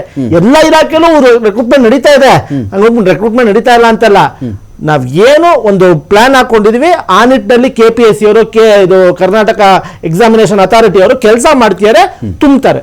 ಓಕೆ, ಈಗ ನನ್ನ ಪ್ರಶ್ನೆ ಕಲಾವತಿ ಅವರೇ, ಈಗ ಇಂಥ ವಿಚಾರಗಳಲ್ಲಿ ಅಂತ ಬಂದಾಗ ಈ ಏಜ್ ಗ್ರೂಪ್ ಅವರು ಅಂತ ಬಂದರೆ ಇಲ್ಲಿ ಪ್ರತಿಭಟನೆ ಇರತಕ್ಕಂಥ ಏಜ್ ಗ್ರೂಪ್ ಯಾವ್ಯಾವುದು? ಎಷ್ಟು ಜನ ಈ ಥರದಲ್ಲಿ ಯಾವಾಗಿಂದ ಯಾವ ಏಜ್ ಗ್ರೂಪ್ನವ್ರಿಗೂ ಕೂಡ ಪ್ರತಿಭಟನೆ ಮಾಡ್ತಿದ್ದಾರೆ? ಇದರಲ್ಲಿ ವಿಶೇಷವಾಗಿ ಯಾವ್ಯಾವ ಎಜುಕೇಷನ್, ನಾನು ಎಜುಕೇಷನ್ ಯಾಕೆ ಕೇಳ್ತಾ ಇದ್ದೀನಿ ಅಂತ ಹೇಳಿದ್ರೆ, ನೋಡಿ ಇವತ್ತಿಗೆ ಎಜುಕೇಷನ್ ಇಂಜಿನಿಯರ್ ಆಗಬೇಕು ಒಬ್ಬ ಮನುಷ್ಯ, ಅವನಿಗೆ ಅಪ್ಪ ಅಮ್ಮ ಆಯಿತಾ ಯಾವುದು LKG ಇಂದ ಹಿಡಿದು ಅವನ ಇಂಜಿನಿಯರ್ ಆಗೋವರೆಗೂ ಲಕ್ಷಾಂತರ ರೂಪಾಯಿ ಸುರಿದಿರ್ತಾರೆ. ಅವನಿಗೆ ಟ್ಯೂಷನ್ನು ಇನ್ನೊಂದು ಮತ್ತೊಂದು. ಡಾಕ್ಟರ್ ಆಗಬೇಕಾ, ಅದು ಇದೇ ಕಥೆ. ಡಾಕ್ಟರ್ಗೂ ಇದೇ ಕಥೆ ಇದೆ. ಅಥವಾ ಏನೂ ಆಗಲಿಲ್ಲ, ಏನೋ ಡಿಗ್ರಿ ಮಾಡ್ಕೊಂಡಿದ್ದ, BSc ಮಾಡಿದನೋ, ಇನ್ನೊಂದು ಕಡೆ BA ಮಾಡಿದನೋ, BCom ಮಾಡಿದನೋ, ಬೇರೆ ವಿಚಾರ. ಅವ್ರಿಗೂ ದುಡ್ಡು ಖರ್ಚು ಮಾಡಿರ್ತಾರೆ. ಸೊ ಇಷ್ಟೆಲ್ಲ ಮಾಡಿ ಆದಮೇಲೆ ಇದರಲ್ಲಿ ಯಾವ ಕ್ಯಾಟಗರಿಯವರು ಯಾವ ಉದ್ಯೋಗಕ್ಕೆ ಜಾಸ್ತಿ ಆಗ್ರಹ ಮಾಡ್ತಿದ್ದಾರೆ ಅಂತ? ಸರ್, ಇಲ್ಲಿ ಇವತ್ತಿನ ಪ್ರತಿಭಟನೆಯಲ್ಲಿ ತಗೊಂಡ್ರೆ ಅವ್ರುಗಳು ಇವಾಗ ಏನೋ B.Ed ಮಾಡ್ಕೊಂಡಿರೋರು ಎಷ್ಟೋ ಜನ ಇದ್ದಾರೆ. ಸೊ ಅವ್ರುಗಳು ಟೀಚರ್ಸ್ ಪೋಸ್ಟ್ ಕರ್ನಾಟಕದಲ್ಲೇ ತಗೊಂಡ್ರೆ 60,000 ಹುದ್ದೆಗಳ ಖಾಲಿ ಇದೆ. ಇದನ್ನ ತುಂಬೋ ನಿಟ್ಟಿನಲ್ಲಿ ಮಾತುಕತೆ ಆರ್ಡರ್ ಆಗಿತ್ತಲ್ಲ, 60,000 ಶಿಕ್ಷಕರ ನೇಮಕ ಮಾಡ್ಕೊಳ್ತೀವಿ, ಶೀಘ್ರದಲ್ಲೇ ಮಾಡ್ತೀವಿ ಅಂತ ಮಾತುಕತೆ ಆಗಿತ್ತಲ್ಲ, ಸರಿನೂ ಕೂಡ ಮಾಡ್ತೀವಿ ಅಂತ ಹೇಳಿ ಅತಿಥಿ ಶಿಕ್ಷಕರಂತ ಅಂದ್ರೆ ಇತಿಹಾಸದಲ್ಲೇ ಯಾವತ್ತೂ ಇಲ್ಲದೆ ಇರುವಷ್ಟು ಶಿಕ್ಷಕರು ನಾವು ನೇಮಕ ಮಾಡ್ತೀವಿ ಅಂತ ಸರ್ಕಾರನೇ ಹೇಳಿದ ಮಾತದು. ಹೇಳ್ತಾನೆ ಇದಾರೆ ಸರ್, ಮಾತು ಹೇಳಕ್ ಏನ್ ಹೇಳಿ, ಎಲ್ಲಾ ಸರ್ಕಾರಗಳು ಹೇಳುತ್ತೆ. ಈ ಸರ್ಕಾರಗಳು ಅಧಿಕಾರಕ್ಕೆ ಬಂದಾಗಿಂದ ಹೇಳ್ತಾನೆ ಇದಾರೆ ಮಾಡ್ಕೋತೀವಿ ಅಂತ. ತುಂಬಾ ನಿಟ್ಟಿನಲ್ಲಿ ಕ್ರಮಗಳು ತಗೊಂಡಿಲ್ಲ. PSI ಎಕ್ಸಾಮ್ಸ್ ಅದು ಹಾಕ್ತಾ ಇಲ್ಲ, ಹೆಲ್ತ್ ಸೆಕ್ಟರ್ಸ್ ಅಲ್ಲಿ ಹಾಕ್ತಾ ಇಲ್ಲ, ಕಾಂಟ್ರಾಕ್ಟ್ ಬೇಸಿಸ್ ಮೇಲೆ ಇವತ್ತು ಕೆಲಸ ಮಾಡ್ತಾ ಇದಾರೆ. ಇವತ್ತು ನಾವುಗಳು ಅಲ್ಲಿ ಇನ್ನೊಂದು ಮುಖ್ಯವಾದ ಬೇಡಿಕೆನೆ ಇತ್ತಿರೋದು ಏಜ್ ರಿಲ್ಯಾಕ್ಸೇಷನ್ ಕೊಡಬೇಕು, 5 ವರ್ಷ ಕೊಡಬೇಕು ಅಂತ ಹೇಳಿ. ಯಾಕಂದ್ರೆ ಈಗ ಅಲ್ಲಿ ಎಷ್ಟೋ ಜನ ಇವಾಗ ಏನ್ ನಾವು ಪ್ರತಿಭಟನೆ ಮಾಡ್ತಾ ಇದೀವಿ, ನಮ್ಗಳಿಗೆ ಏಜ್ ಆಗೋಗ್ಬಿಟ್ಟಿದೆ. ಸೊ ಅಲ್ಲಿ ನಾವು 5 ವರ್ಷ ಕೇಳ್ತಾ ಇದೀವಿ, 5 ವರ್ಷ ಏಜ್ ರಿಲ್ಯಾಕ್ಸೇಷನ್ ಕೊಡಬೇಕು ಅಂತ ಹೇಳಿ. ಸೊ ಈಗ ಎಷ್ಟೋ ಜನ ಅಲ್ಲಿ ಏನೋ ಮಾಸ್ಟರ್ ಡಿಗ್ರಿಗಳು ಮಾಡ್ಕೊಂಡಿರೋರು ಇದಾರೆ, ಡಬಲ್ ಡಿಗ್ರಿಗಳು ಮಾಡ್ಕೊಂಡಿರೋರು ಇದಾರೆ. ಸೊ ಇವ್ರುಗಳೆಲ್ಲರೂ ಕೂಡ ಸರ್ ನಾವು ಫೋಕಸ್ ಮಾಡ್ತಾ ಇರೋದು ಹೆಚ್ಚು ಇವತ್ತು ಏನು ಎಜುಕೇಶನ್ ಸೆಕ್ಟರ್ ಆಗಿರ್ಬೋದು, ಹೆಲ್ತ್ ಸೆಕ್ಟರ್ ಆಗಿರ್ಬೋದು. ಸೊ ಇಲ್ಲಿ ಏನ್ ಖಾಲಿಗಳ ಹುದ್ದೆಗಳಿದೆ, ಪೊಲೀಸ್ ಇಲಾಖೆ ಆಗಿರ್ಬೋದು, ಈ ಎಲ್ಲಾ ಹುದ್ದೆಗಳಿಗೆ ತುಂಬಬೇಕು ಅನ್ನೋದೇ ಸರ್. ಅಲ್ಲಿ ಹೆಚ್ಚು ಕೋಚಿಂಗ್ ಸೆಂಟರ್ಸ್ ಇರೋದೇನೆ PSI ಆಗಿರ್ಬೋದು, ಇಂಥದ್ದನ್ನೇ ಹೆಚ್ಚು ಫೋಕಸ್ ಯಾವ್ದು ಕಾಲ ಆಗಿದೆ, ಈಗ ಯಾವ್ದು ಕಾಲ ಆಗಿತ್ತು, ಅಲ್ಲಿ ಎಷ್ಟು ಅಪಾಯಿಂಟ್ ಆಗಿದೆ, ನೇಮಕ ಮಾಡಿದ್ದಾರೆ, ಯಾವ ರಾಜ್ಯದವ್ರಿಗೆ ಎಷ್ಟು ಉದ್ಯೋಗ ಸಿಕ್ಕಿದೆ, ನಮ್ಮ ರಾಜ್ಯದವ್ರು ಎಷ್ಟು ಕೇಳ್ತಾ ಇದ್ದೀರಾ ಅವ್ರನ್ನ ಅಂತ ನನ್ನ ಪಾಯಿಂಟ್. ಅಲ್ಲ ಸರ್, ನಮ್ಮ ರಾಜ್ಯದವರು ಅಂತಂದ್ರೆ ಆಲ್ಮೋಸ್ಟ್ ಎಲ್ಲಾ ಇಲಾಖೆಗಳಲ್ಲೂ ಇವಾಗ ತಡೆ ಹಿಡಿದಿದ್ದಾರೆ ಸರ್. ಯಾವ ಇಲಾಖೆಗಳಲ್ಲಿ ಇವಾಗ ಸರವೇಗದಲ್ಲಿ ಹಂಗ ಆಗ್ತಾ ಇದೆ. ಈಗ ಅಧಿಕಾರಕ್ಕೆ ಬಂದು 2.5 ವರ್ಷ ಆಗಿದೆ. ಮುಂಚೆ ಇದ್ದ ಗವರ್ನಮೆಂಟ್ ಏನೂ ಮಾಡಿಲ್ಲ. ಈಗ ಬಂದಿರೋರ್ದು ಕೂಡ ಬರೀ ಆಶ್ವಾಸನೆ ಆಗಿದೆ. ಅಧಿಕಾರಕ್ಕೆ ಬರೋದಕ್ಕಿಂತ ಮುಂಚೆ ಬಣ್ಣದ ಮಾತುಗಳಿತ್ತು, ನಾವು ಬಂದ್ರೆ ಎಲ್ಲಾನು ಸಿದ್ದರಾಮಯ್ಯ ಅವ್ರು ಹೇಳಿದ್ರು ನಾನು ಹೋರಾಟದ ಎಲ್ಲಾ ಹುದ್ದೆಗಳನ್ನು ತುಂಬ್ತೀವಿ ಅಂತ. ಬಿಜೆಪಿ ಸರ್ಕಾರದ ಕೇಂದ್ರ ಸರ್ಕಾರದ ಒಂದು ಮಾತಾಡ್ತಾ ಇಲ್ಲ ಸರ್. ರೈಲ್ವೆ ಇಲಾಖೆ ದಯವಿಟ್ಟು ನಮ್ಮ ಮೆಮೊರಾಂಡಮ್ಗಳನ್ನು ನೋಡಿ. ನಮ್ಮ ಸರ್ಕಾರ KPTC ಯಲ್ಲಿ ಒಂದು ಹುದ್ದೆ ಕಾಲ್ಫಾರ್ ಮಾಡಿದೆ, ಅದ್ರ ಬಗ್ಗೆ ಮಾತಾಡಿ. ನೀವು ನಮ್ಮ ರಾಜ್ಯದಲ್ಲಿ ಆಗ್ತೀರಾ, ಕೇಂದ್ರ ಸರ್ಕಾರದಲ್ಲಿ ಇಲ್ಲಿವರೆಗೂ ಯಾವ್ದಾರ IAS IPS ಯೂನಿಲಾಟರ್ ತುಂಬ್ತೀರ, ಅದ್ರ ಬಗ್ಗೆ ಮಾತಾಡ್ತೀವಿ. ಎಲ್ಲ ಸಂಸ್ಥೆಗಳು ತುಂಬ್ತೀರ, ಅದ್ರ ಬಗ್ಗೆ ಮಾತಾಡ್ಬೇಕು. ಆಯ್ತಾ, 2 ಅಧಿಕಾರಕ್ಕೆ ಬಂದಾಗ ಸರ್ ನಿರುದ್ಯೋಗಿಗಳಿಗೆ ಬರೀ ಭರವಸೆಗಳನ್ನೇ ಕೊಟ್ಟಿದ್ದಾರೆ ಹೊರತು ಫುಲ್ಫಿಲ್ ಮಾಡೋ ನಿಟ್ಟಿನಲ್ಲಿ ಕ್ರಮಗಳನ್ನ ತಗೊಂಡಿಲ್ಲ. ಅವರು ಬಂದ್ರು 2 ಕೋಟಿ ಉದ್ಯೋಗ ಕೊಡ್ತೀವಿ ಅಂತ ಅಂದ್ರು. 11 ವರ್ಷ ಆಗಿದೆ ಸರ್. ಅವ್ರು ಹೇಳ್ತಾರೆ ಪಕೋಡ ಮಾಡಿ ಅಂತ ಹೇಳಿರೋದನ್ನ ಯುವಜನರು ನಾವು ಮರ್ತಿಲ್ಲ. ಅವರು 11 ವರ್ಷ ಆಗಿದೆ ಇಲ್ಲ. 2.5 ವರ್ಷ ಅಧಿಕಾರಕ್ಕೆ ಬಂದ್ರು. ಏನೋ ಕಾಂಗ್ರೆಸ್ ಬಿಜೆಪಿ ಸರ್ಕಾರ ಇದ್ದಾಗ ಬೇಸತ್ತು ಯಂಗ್ಸ್ಟರ್ಸ್ ಏನೋ ಮಾಡ್ತಾರೆ ಇವರು ಅಂತ ಇವರು ಬಂದ್ರು ಅಧಿಕಾರಕ್ಕೆ. ಇವಾಗ 2.5 ವರ್ಷ ಆಗಿದೆ ಸರ್. ಇವತ್ತೂ ಕೂಡ ಏನೋ ಲಾಸ್ಟ್ 12,000 ಇವರು ಶಿಕ್ಷಣ ಇಲಾಖೆಗೆ ತಗೊಂಡಿದ್ದನ್ನು ಕೂಡ ಎಲ್ಲ ಕಾಂಟ್ರಾಕ್ಟ್ ಬೇಸಿಸ್. ಇವತ್ತು ಕೊಡೋ 7-8 ಸಾವಿರ ಸಂಬಳಕ್ಕೆ ಹೆಂಗ್ ಬದುಕನ್ ಕಟ್ಕೊಳಕಾಗುತ್ತೆ ಸರ್ ಇವತ್ತಿನ ಬೆಲೆ ಏರಿಕೆಯಲ್ಲಿ? ಇವತ್ತು ಎಲ್ಲಾ ಸೆಕ್ಟರ್ಸ್ ಅಲ್ಲೂ ನೋಡಿ ಕಾಂಟ್ರಾಕ್ಟ್ ಬೇಸಿಸ್. ಇವತ್ತು ಏನು ನಮ್ಮ ತಾತ ಮುತ್ತಾತ್ರನ್ ಕಾಲಕ್ಕೇನೆ ಇವತ್ತು ಪರ್ಮನೆಂಟ್ ಜಾಬ್ ಅನ್ನೋದು. ಇವತ್ತು ನಾವೆಲ್ಲ ಫಿಕ್ಸ್ ಮಾಡ್ಕೋಬೇಕು ಮೈಂಡಿನ. ನಾವೆಲ್ಲ ಇಷ್ಟೆಲ್ಲ ಕಷ್ಟಪಟ್ಟು ಓದಿದ್ವಿ ಅಂದ್ರೆ ನಮಗ್ ಸಿಕ್ಕದ ಇವಾಗ ಕಾಂಟ್ರಾಕ್ಟ್ ಬೇಸಿಸ್. ಒಂದಷ್ಟು ಉದ್ಯೋಗ ಕಡಿತ ಸರ್. ಒಂದು ನೋವಿನ ಸಂಗತಿ ಅಂತಂದ್ರೆ ಸರ್, 2023ರಲ್ಲಿ ನಾವು ಮುಂಚೆ ಎಲ್ಲ ಈ ರೈತರ ಆತ್ಮಹತ್ಯೆ ಎಲ್ಲ ಕೇಳ್ಕೊತಿದ್ವಿ ಸರ್. ಯಂಗ್ಸ್ಟರ್ಸ್ ಇವತ್ತು ಏನೋ ಜಾಬ್ಗಳಿಲ್ಲ ಅಂತ ಹೇಳಿ ಆತ್ಮಹತ್ಯೆ ಮಾಡ್ಕೊಳ್ಳೋದು ಬಹಳ ಬೇಸರದ ಸಂಗತಿ ಸರ್. ಇವತ್ತು ಇಂಥದನ್ನ ಸರ್ಕಾರ ಯಾಕೆ ಗಮನ ಹಾಕಲ್ಲ? ಇವ್ ನಾವು ಕೇಂದ್ರಕ್ಕೂ ಕೇಳ್ತೀವಿ, ಏನೋ ರಾಜ್ಯ ಸರ್ಕಾರಕ್ಕೂ ಕೇಳ್ತೀವಿ, ಇಂಥದ ಗಮನ ಹಾಕಬೇಕಲ್ವಾ? ದೇಶದ ಅಥವಾ ರಾಜ್ಯ ಸಮಸ್ಯೆ ಏನಿದೆ ಗೊತ್ತಾ? ಈ ಯಂಗ್ಸ್ಟರ್ಸ್ ಯಾವುದೋ ಒಂದು ಜಾತಿಗೆ ಸೇರ್ಬೇಕಾಗಿತ್ತು. ಇಷ್ಟು ಜನ ಪ್ರತಿಭಟನಾಕಾರಿದ್ದೀರಲ್ಲ ನೀವು, ಒಂದು ಕಮ್ಯುನಿಟಿ ಸೇರ್ಬೇಕಾಗಿತ್ತು, ಅದರಲ್ಲಿ ಒಂದು ಮೀಸಲಾತಿಗೆ ಸೇರ್ಬೇಕಾಗಿತ್ತು ನೀವು, ಇಲ್ಲ ಒಂದು ಕಾನ್ಸ್ಟಿಟ್ಯೂನ್ಸಿಗಾರು ಸೇರ್ಬೇಕಾಗಿತ್ತು. ನೀವು ಯಾವ ಕ್ಯಾಟಗರಿ ಇಲ್ಲ, ಯಾವುದೋ ಒಂದು ಬ್ಯಾಡ್ಜಿಗೆ ಬರಬೇಕಾಗಿತ್ತು ನೀವು. ಇಂಥ ಸಮುದಾಯ, ಇಂಥ ವರ್ಗ, ಇಂಥ ಇವರು ಅಂತ ಅಂದರೆ ಆ ವರ್ಗದ ಹೆಸರಲ್ಲಿ ನೀವು ಪ್ರತಿಭಟನೆ ಮಾಡಿದಾಗ ಆಗ ಅದು ಬೇಗ ಚುಚ್ಚಿಬಿಡೋದು ತಲೆಗೆ. ಏನಾಗ್ಬಿಟ್ಟಿದೆ, ನೀವು ಯಾವ ಕ್ಯಾಟಗರಿಗೂ ಬರ್ತಿಲ್ವಲ್ಲ ಯುವಕರು. ನೀವು ಯಾವ ಕ್ಯಾಟಗರಿ ನೀವೀಗ ಹೇಳಿ? ಒಂದು ಇಂಥ ಕ್ಯಾಟಗರಿ ಎಲ್ಲ ಇದೀವಿ ಅಂತ ಹೇಳಿ ಒಂದು ಕಾನ್ಸ್ಟಿಟ್ಯೂನ್ಸಿಗೆ ಸೇರ್ತಿದ್ದೀರಾ ನೀವು? ಇಲ್ಲ. ಹಾಗಾಗಿ ನನಗೇನೋ ಸೀಟ್ ತೊಂದರೆ ಆಗುತ್ತಾ, ನಂಗೆ ಗೆಲ್ಲೋದು ತೊಂದರೆ ಆಗುತ್ತಾ, ನನ್ನ ಎಲೆಕ್ಷನ್ ನಿಂತಿರ? ಇಲ್ಲ. ಸೊ ಯಾವ ಕ್ಯಾಟಗರಿಗೂ ಸೇರಿದಿರೋ ಕಾರಣದಿಂದಾಗಿ ನಿಮ್ಮನ್ನು ಆಪ್ರೇಟ್ ಮಾಡೋದು ಈಸಿ ಅಂತ ನೋಡಿ ಬಂದರು, ತುಂಬ್ಕೊಂಡು ಹೊಡೋಗ್ಬಿಟ್ರಿ ಇವತ್ತು ಈಸಿ. ಜಾಸ್ತಿ ಜನ ಬರ್ತಿದ್ದಾರೆ, ಹೊಡೆದು ಬಿಡ್ತೀನಿ, ಚಚ್ಚಿಬಿಡ್ತೀನಿ ನಿಮ್ಮನ್ನು ಅಂದರೆ ಮುಗಿದೋಯ್ತು. ನೀವು ಭಯ ಬೀಳ್ತೀರಿ, ಬಸ್ಸಿಗೆ ತುಂಬ್ತಾರೆ, ಸಾರ್ವಜನಿಕರಿಗೆ ತೊಂದರೆ ಆಗ್ತದೆ. ಸಾರ್ವಜನಿಕರಿಗೆ ತೊಂದರೆ ಅಂದ್ರೆ ಮುಗಿದೋಯ್ತು, ಅಲ್ಲಿಗೆ ಫಿನಿಶ್. ಅಲ್ಲ, ಅದಲ್ಲದೆ ಇವಾಗ ಬೆದರಿಕೆ ಬೇರೆ ಸರ್. ನಾವು ಇವಾಗ ನೀವು ಗವರ್ನಮೆಂಟ್ ಜಾಬಿಗೆ ಓದ್ತಾ ಇದ್ದೀರಾ ಅಲ್ವಾ, ನೀವು ಪ್ರೊಟೆಸ್ಟ್ ಮಾಡಿದ್ರೆ ನಿಮಗೆ ಗವರ್ಮೆಂಟ್ ಜಾಬ್ ಇಲ್ಲ, ನೀವು ಹುಷಾರ್ ಅಂತ. ಇವಾಗ ಸರ್ಕಾರಗಳು ಯುವಜನರ ಪರ ಅಂತ ಹೇಳ್ತಾರೆ, ಜನಗಳ ಪರ ಅಂತ ಹೇಳ್ತಾರೆ. ಯಾರ ಪರ ಇವರು ಆಗಿದ್ರೆ ನಿಜವಾಗ್ಲೂ ನಮ್ಗಳ ಪರ ಅಂತ ಯಾವ್ದಾದ್ರು ಒಂದು ಜಾತಿ ಲೇಬರ್ ಅನ್ಸ್ಕೊಬಿಡಿ ಮೇಡಮ್. ಎಲ್ಲರೂ ಒಂದ್ ಕಡೆ ಒಂದು ಗುಂಪವರೆಲ್ಲ ಒಂದು ಜಾತಿ ಲೇಬರ್ ಅನ್ಸ್ಕೊಳ್ಳಿ, ಸ್ವಲ್ಪ ಯೂಸ್ ಆಗ್ಬೋದು ನಿಮಗೆ. ಒಂದೇ ಒಂದು ಜಾತಿ ಲೇಬರ್ ಅನ್ಸ್ಕೊಂಡ್ಬಿಡ್ಬೇಕು ನೀವು. ಒಂದು ಜಾತಿ ಮುಗಿದಾಯ್ತು ಕತೆ. ಎಲ್ಲ ಎಂತ ಸರ್ಕಾರ ಆದ್ರೂ ಮಣಿಯುತ್ತೆ ಮೇಡಮ್ ಇದಕ್ಕೆ. ಜಾತಿಗೆ ಎಂತ ಸರ್ಕಾರ ಆದ್ರೂ ಮಣಿಯುತ್ತೆ. ಜಾತಿ ಲಾಬಿ ಓಟಿದ್ಯಲ್ಲ ಅದರಲ್ಲಿ. ಅಯ್ಯೋ, ಅದು ಬಿಟ್ಟಿಲ್ಲಲ್ಲ ಸರ್. ಇವಾಗ ಕೇಂದ್ರ ಸರ್ಕಾರದೆಲ್ಲ ಈ ಕೋಮು ಗಲಭೆದೆಲ್ಲ ಹೆಂಗೆ ಯುವಜನರನ್ನ ಬಳಸ್ಕೋತಾರಲ್ಲ ಸರ್, ಅದು ಬಹಳ ಬೇಸರದ ಸಂಗತಿ ಅಂತ ಅನ್ಸುತ್ತೆ. ಅದ್ರ ಹೆಸರು ಇಟ್ಕೊಂಡು ಇವತ್ತು ಯಂಗ್ಸ್ಟರ್ಸ್ ನ ಹೊಡೆಯೋ ಕೆಲಸನೂ ಮಾಡ್ತಾ ಇದೆ ಸರ್ಕಾರಗಳು. ಅಲ್ಲೂ ಬಿಟ್ಟಿಲ್ಲ ಇವತ್ತು ಯಂಗ್ಸ್ಟರ್ಸ್ ಅವರು. ಚರ್ಚೆ ಮತ್ತೆ ಮುಂದುವರಿಸ್ತೀನಿ. ಒಂದು ಬಿಗ್ ಫೈಟ್ ವಿಶೇಷ ಮತ್ತೆ ಮುಂದುವರಿಸ್ತಾ ಇದ್ದೀನಿ. ಈಗ ಇಲ್ಲಿ ವಿನಯ್ ಅವರೇ, ಒಂದೇನು ಪಾಯಿಂಟ್ ಅಂತ ಹೇಳಿದ್ರೆ, ಇಂಥ ಹೋರಾಟಗಳ ವಿಚಾರದಲ್ಲಿ ಇನ್ನೂ ಸಂಘಟನೆಗಳ ಅವಶ್ಯಕತೆ ಇರುತ್ತೆ ನಿಮಗೆ. ನೀವು ಕಾನ್ಸ್ಟೆಂಟಾಗಿ ಒಂದು ಹೋರಾಟ ಮಾಡ್ತಿರಬೇಕಾಗತ್ತೆ. ಜಾಬ್ಗಳ ವಿಚಾರದಲ್ಲಿ ನಿಮ್ಮ ರೂಪುರೇಷೆಗಳು ಸರಿಯಾಗಿ ತಿಳಿಸ್ಬೇಕಾಗತ್ತೆ. ಈಗ ಜೆನ್ಸಿ ಅನ್ನೋದು ನೇಪಾಳ ಒಂದು ಎಕ್ಸಾಂಪಲ್ಲು, ಫ್ರಸ್ಟ್ರೇಷನ್ಗೂ ಇನ್ನೊಂದಕ್ಕೂ. ನಾವು ನೇಪಾಳದ ರೀತಿಯಲ್ಲಿ ಹಿಂಸಾತ್ಮಕವೋ ಬಾಂಗ್ಲಾ ಥರದ ಹಿಂಸಾತ್ಮಕವೋ ಆ ಹೋರಾಟಗಳ ಪರ ನಾವಿಲ್ಲ. ರಚನಾತ್ಮಕವಾಗಿ ಇದು ರಾಜಧಾನಿಯ ಮಟ್ಟದಲ್ಲಿ, ಬೆಂಗಳೂರು ಮಟ್ಟದಲ್ಲಿ ಹಂತವಾಗಿ ನೀವು ಹೋರಾಡಬಹುದಾ ಅಂತ. ಫಸ್ಟ್ ಆಫ್ ಆಲ್ ಈ ಥರ ನೀವು ಹೋರಾಡಿ ಆಮೇಲೆ ನಾವು ನಿಮ್ಮ ಜಾಬ್ ಕೊಡ್ತೀವಿ ಅಂತ ಹೇಳೋಕ್ಕೆಲ್ಲ ಸರ್ಕಾರಗಳಿರೋದು. ನೀವು ಹೋರಾಡಬೇಕು, ಜೋರಾಗಿ ನೀವು ಕಿರ್ಚಬೇಕು, ಕಿರ್ಚಿದ ಮೇಲೆ ನಿಮಗೆ ಕೊಡಬೇಕು ಅನ್ನೋದಲ್ಲ. ಒಂದು ಸರ್ಕಾರ ಮೂಲಭೂತವಾಗಿ ರಚನೆ ಆಗಿರೋದು ಆ ಉದ್ದೇಶಕ್ಕಲ್ಲ. ಜನತೆ ಆಶೋತ್ತರ ನೋಡೋಕ್ಕೆ ಅಂತಲೇ ಎಲ್ಲ ಜನ ಬಂದು ವಿಧಾನಸೌಧದಲ್ಲಿ ಕೂತ್ಕೊಳ್ಳೋಕ್ಕಾಗಲ್ಲ ಅಂತ ಅಷ್ಟು ಜನದಿಂದ ಒಬ್ಬ ಪ್ರತಿನಿಧಿ ಇದು ಬಂದೇ ಅಲ್ಲಿ ಕೂತಿರ್ತಾರೆ ಅಷ್ಟೇ. ಅವ್ರ ಕೆಲಸ ಅಷ್ಟೇ. ಬಟ್ ಅದು ಬಿಟ್ಬಿಟ್ಟು ಇನ್ನೆಲ್ಲ ಮಾಡ್ತಿರ್ತಾರೆ ಅವರು ಅಂತ. ಸರ್, ನಾನು ಒಂದು ಕೆಲವು ನೀವು ಹೇಳಿದ ಪಾಯಿಂಟ್ನು ಕವರ್ ಮಾಡ್ತಾ ಕೆಲವು ವಿಷಯಗಳನ್ನ ಹೇಳಬೇಕು ಅನ್ಸುತ್ತೆ. ನಮ್ಮ ಸ್ನೇಹಿತರು ಕೇಂದ್ರ ಸರ್ಕಾರದ ಯಾವುದೂ ಮಾತಾಡ್ತಾ ಇಲ್ಲ ಅಂತೆಲ್ಲ ಹೇಳ್ತಾ ಇದ್ರು. 2019ನೇ ಇಸ್ವಿನಲ್ಲಿ ನಾವೊಂದು ಮೂವ್ಮೆಂಟ್ ತಗೊಂಡ್ವಿ ಡೆಲ್ಲಿನಲ್ಲಿ. ನಮ್ಮ AIDYO ಯೂತ್ ಆರ್ಗನೈಸೇಷನ್ ಇಂದ ಎಲ್ಲರೂ ಡೆಲ್ಲಿಗೆ ಸೇರೋದು ಅಂತ. ಅವತ್ತಿಗೂ ಇಲ್ಲಿ ಕಾಂಗ್ರೆಸ್ ಸರ್ಕಾರ ಇವತ್ತೇನು ಬಳಸ್ತಾ ಇದೆ, ಏನೋ ದೊಡ್ಡದಾಗ ಹೋಗುತ್ತೆ ಅದಕ್ಕೆ ನಾವು ಪರ್ಮಿಷನ್ ಕೊಡಲ್ಲ ಅಂತ ಅವತ್ತಿಗೂ ಅಲ್ಲ ಅದನ್ನೇ ಬಳಸಿದ್ರು. But we went ahead. ಸರ್ಕಾರ ಕೊನೆಗೆ ನಾವು ಇನ್ನು ರ್ಯಾಲಿ ಶುರು ಮಾಡ್ತೀವಿ ಅನ್ನೋವಾಗ ಆಯ್ತು ನಾವು ಪ್ರೊಟೆಕ್ಷನ್ ಕೊಡ್ತೀವಿ ಅಂತ ನಮ್ಮ ಜೊತೆಗೆ ಬಂದ್ರು. ಇವತ್ತು ಅಲ್ಲಿ ಬಿಜೆಪಿ ಏನ್ ಮಾಡ್ತೋ ಸೇಮ್ ಇವತ್ತು ಇಲ್ಲಿ ಕಾಂಗ್ರೆಸ್ ಅದೇ ಮಾಡ್ತಾ ಇದೆ. ಮತ್ತೆ ವ್ಯಾಪಮ್ ಸ್ಕ್ಯಾಮ್ ಹೇಳಿದ್ರು, ತುಂಬಾ ಒಳ್ಳೇದಾಯ್ತು ಅವ್ರು ಜ್ಞಾಪಿಸಿದ್ದು. ಅಲ್ಲೂ ಕೂಡ ನಮ್ಮ ಯೂತ್ ಆರ್ಗನೈಸೇಷನ್ ಇಂದ ನಾವು ಹೋರಾಟನ ಕೈಗೆತ್ಕೊಂಡ್ವಿ. ಸೇಮ್ ಇವತ್ತು ಹೆಂಗಾಯ್ತು ಪೊಲೀಸ್ ಅವ್ರು ಹೆಂಗೆ ತುಂಬಿಕೊಂಡು ಹೋದ್ರು ಅದೇ ತರದೇ ಮಾಡಿದ್ದಾರೆ. ಅದು ಏನ್ ಡಿಫ್ರೆನ್ಸ್ ಆಗಿಲ್ಲ. ಇಲ್ಲಿ ನಾವು ಇದು ಸರ್ ಕೋವಿಡ್ ಟೈಮಲ್ಲಿ ನೇಮಕಾತಿ ಇದನ್ನ ಕೋವಿಡ್ ವಾರಿಯರ್ಸ್ ಅಂತ ತಗೊಂಡ್ರು.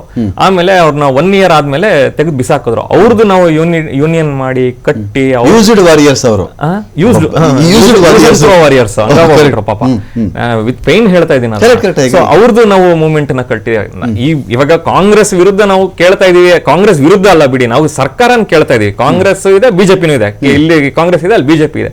ಸರ್ಕಾರನ ಕೇಳ್ತಾ ಇದೀವಿ ಅಂದಿದ ತಕ್ಷಣ ಕಾಂಗ್ರೆಸ್ನವ್ರು ಏನ್ ಹೇಳ್ತಾರೆ, ಬಿಜೆಪಿ ಅವ್ರು ಏನೆಲ್ಲ ಮಾಡಿದ್ದಾರೆ ನೋಡಿ ಅಂತಾರೆ. ಬಿಜೆಪಿ ಅವ್ರು ಏನ್ ಹೇಳ್ತಾರೆ, ಹಿಂದೆ ಕಾಂಗ್ರೆಸ್ ಏನೆಲ್ಲ ಮಾಡಿತ್ತು ನೋಡಿ ಅಂತಾರೆ. ಇದು ಒಂದು ಟ್ಯಾಕ್ಟಿಕ್ಸ್ ಸರ್. ಇದು ನಡೆಯಲ್ಲ ಇಲ್ಲಿ. ಇವತ್ತು 2,22,000 ಪೋಸ್ಟ್ ಖಾಲಿ ಇತ್ತು ನೀವು ಅಧಿಕಾರಕ್ಕೆ ಬರೋದಕ್ಕೆ ಮುಂಚೆ, ಕಾಂಗ್ರೆಸ್ ಅಧಿಕಾರಕ್ಕೆ ಬರೋದಕ್ಕೆ ಮುಂಚೆ. 2,84,000 ಆಗಿದೆ.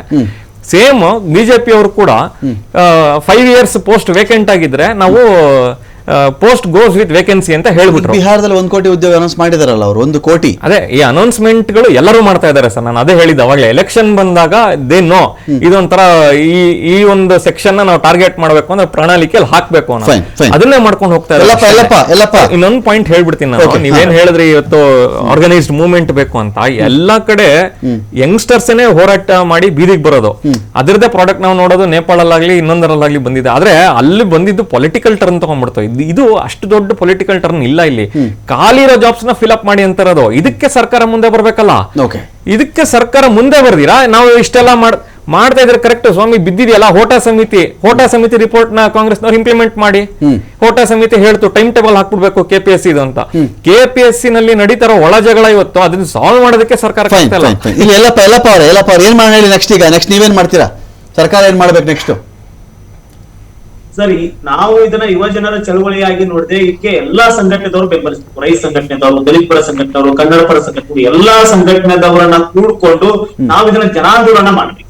ಜನಾಂದೋಲನ ಆದಾಗ ನಮ್ಗೆ 2 ಅವಕಾಶಗಳು. ಒಂದು, ಆಡಳಿತ ಸುಗಮವಾಗಿ ಸಾಗಲಿಕ್ಕೆ ಏನು ನೇಮಕಾತಿಗಳಾಗಬೇಕು, ಎಲ್ಲಾ ಇಲಾಖೆಗಳಿಗೆ ಭರ್ತಿ ಆಗಬೇಕು. ಅದನ್ನ ಭರ್ತಿ ಮಾಡ್ಕೊಳ್ಳಿಕ್ಕೆ ಸರ್ಕಾರ ಸಾಧ್ಯ ಇದೆ. ಸರ್ಕಾರ ಯಾವಾಗ್ಲೂ ಏನಂತಂದ್ರೆ ಜನಾದೇಶವನ್ನ ನೋಡ್ತದೆ. ನಮಗೆ ಓಟ್ ಯಾವ ಸೆಕ್ಟರ್ ಇಂದ ಜಾಸ್ತಿ ಬರುತ್ತೋ ಅದಕ್ಕೆ ಭಾಗ್ಯಗಳನ್ನ ಕೊಡೋದು, ಉಚಿತವಾಗಿ ಏನಾದರೂ ಒಂದು ಕೊಡೋದು, ಅವರ ಗಮನವನ್ನ ಸೆಳೆಯುವಂತದ್ದು ಮಾಡ್ತದೆ. ಮುಂದಿನ ದಿನಮಾನಗಳಲ್ಲಿ ನಮ್ಗೆ ಏನೂ ಕೊಡಬೇಡಪ್ಪ, ಸುಗಮವಾದ ಆಡಳಿತವನ್ನು ನೀಡ್ರಿ. ಆ ಒಂದು ಸುಗಮವಾದ ಆಡಳಿತ ನೀಡಲಿಕ್ಕೆ ಅರ್ಹರಿರ್ತಕ್ಕಂತ ಯುವಕರನ್ನ ನೇಮಕಾತಿಗಳನ್ನ ಮಾಡ್ಕೊಂಡ್ರೆ ಇದು ಒಂದು ಜನಾಂದೋಲನ ಆಗ್ಬೇಕಾಗಿದೆ. ಹಾಗಾಗಿ ನಾವು ಇದನ್ನ ಜನಾಂದೋಲನ ರೂಪಿಸಲಿಕ್ಕೆ ಏನೇನು ಪ್ರಯತ್ನವನ್ನು ಮಾಡಬೇಕು ನಾವೆಲ್ಲವನ್ನು ಮಾಡ್ತೀವಿ ಸರ್. ಇಲ್ಲಿವರೆಗೂ ಏನೇನು ಕೆಲಸ ಮಾಡ್ಕೊಂಡು ಜೀವನ ಮಾಡ್ತಾ ಇದ್ದೀರಿ ನೀವು? ಆಯ್ತು, ಒಂದ್ ಕಡೆ ಪ್ರಿಪ್ರೇಷನ್ ಇದೆ, ಕೆಲವರು ಓದ್ಕೊಳ್ತಾ ಇದ್ದಾರೆ, ಕೆಲವರು ಪಾರ್ಟ್ ಟೈಮ್ ಕೆಲಸ ಮಾಡ್ತಿರಬಹುದು, ಕೆಲವರು ಸಂಜೆ ಕಾಲೇಜ್ಗೆ ಏನಾದರೂ ಹೋಗ್ತಿರಬಹುದು, ನನಗೆ ಗೊತ್ತಿಲ್ಲ. ಇದು ಏನ್ ಕೆಲಸ, ಜೀವನಕ್ಕೆ ಏನ್ ಮಾಡ್ಕೊಂಡಿದ್ದೀರಿ ನೀವೆಲ್ಲ? ಸರ್, ನಾನು ಬೇಸಿಕಲಿ ವಕೀಲನಾಗಿರೋದ್ರಿಂದ ನಾನು ಈ ಯುವ ಜನರು ಏನು ಉದ್ಯೋಗಾಕಾಂಕ್ಷಿಗಳಿರೋದ್ರಿಂದ ಅವರ ಒಂದು ಪ್ರತಿಯೊಬ್ಬರನ್ನ ನಾನು ಸಂದರ್ಶನ ಮಾಡಿದಾಗ ಅವರು ಜೀವನಕ್ಕೆ ಹೋಟೆಲ್ ಕೆಲಸ ಮಾಡ್ತಾರೆ, ಕೆಲವು ಜನ ಬೇರೆ ಬೇರೆ ಲೈಬ್ರರಿಗಳಲ್ಲಿ ಕೆಲಸ ಮಾಡ್ತಾರೆ, ಬೇರೆ ಬೇರೆ ಸೆಕ್ಟರ್ಗಳಲ್ಲಿ 4 ತಾಸು 5 ತಾಸು ಪಾರ್ಟ್ ಟೈಮ್ ಜಾಬ್ ಮಾಡ್ಕೊಂಡು ಇದನ್ನ ಅವರು ಹೋಗ್ತಾ ಇದ್ದಾರೆ ಸರ್ ಈ ಭಾಗದಲ್ಲಿ. ಕಶ್ಯಪ್ ಜಿ, ಒಂದ್ ಸೊಲ್ಯೂಷನ್ ಬೇಕಲ್ಲ ಕಶ್ಯಪ್ ಜಿ? ನೋಡಿ, ಈ ಈ ವಿದ್ಯಾರ್ಥಿಗಳದು ಬಿಡಿ, ಬಿಜೆಪಿ ಕಾಂಗ್ರೆಸ್ ಅಂತ ಕೇಳ್ತಿಲ್ಲ, ಒಂದೊಂದು ಸೊಲ್ಯೂಷನ್ ವಿಚಾರದ ಕೇಳ್ತಾ ಇದ್ದೀನಿ ಅಷ್ಟೇ. ಸೊಲ್ಯೂಷನ್ ನಮ್ಮ ಸರ್ಕಾರ ರೆಕ್ರೂಟ್ಮೆಂಟ್ ನ ಸ್ಟಾರ್ಟ್ ಮಾಡಿದೆ. ನಾವೇನು ಸ್ಟಾರ್ಟೇ ಮಾಡಿಲ್ಲ ಅಂತಲ್ಲ ಹೇಳಕ್ಕೆ ಅವರು ನಾನು ಅಕ್ಸೆಪ್ಟ್ ಮಾಡೋಕ್ಕಾಗಲ್ಲ. We have started. ನಾವ್ ಏನ್ ವಾಗ್ದಾನ ನೀಡಿದ್ವಿ, CM, ನಮ್ಮ KPCC ಪ್ರೆಸಿಡೆಂಟ್ DCM ಸಾಹೇಬ್ರು, ರಾಹುಲ್ ಗಾಂಧಿ ಅವರು ಏನ್ ಮಾತು ಕೊಟ್ಟಿದ್ವೋ ಅದನ್ನ ನಾವು ಫುಲ್ಫಿಲ್ ಮಾಡೇ ಮಾಡ್ತೀವಿ. 5 ವರ್ಷ ಎಕ್ಸಂಪ್ಷನ್ ಕೊಡಿ. ಎಕ್ಸಂಪ್ಷನ್ ಅಲ್ಲ, we have started the process. Okay, we will deliver what we have promised. ನಾವ್ ಏನ್ ವಾಗ್ದಾನ ನೀಡಿದ್ವಿ ಆ ನಿಟ್ಟಿನಲ್ಲಿ ನಮ್ಮ ಸರ್ಕಾರ ಕೆಲಸ ಮಾಡ್ತಿದೆ.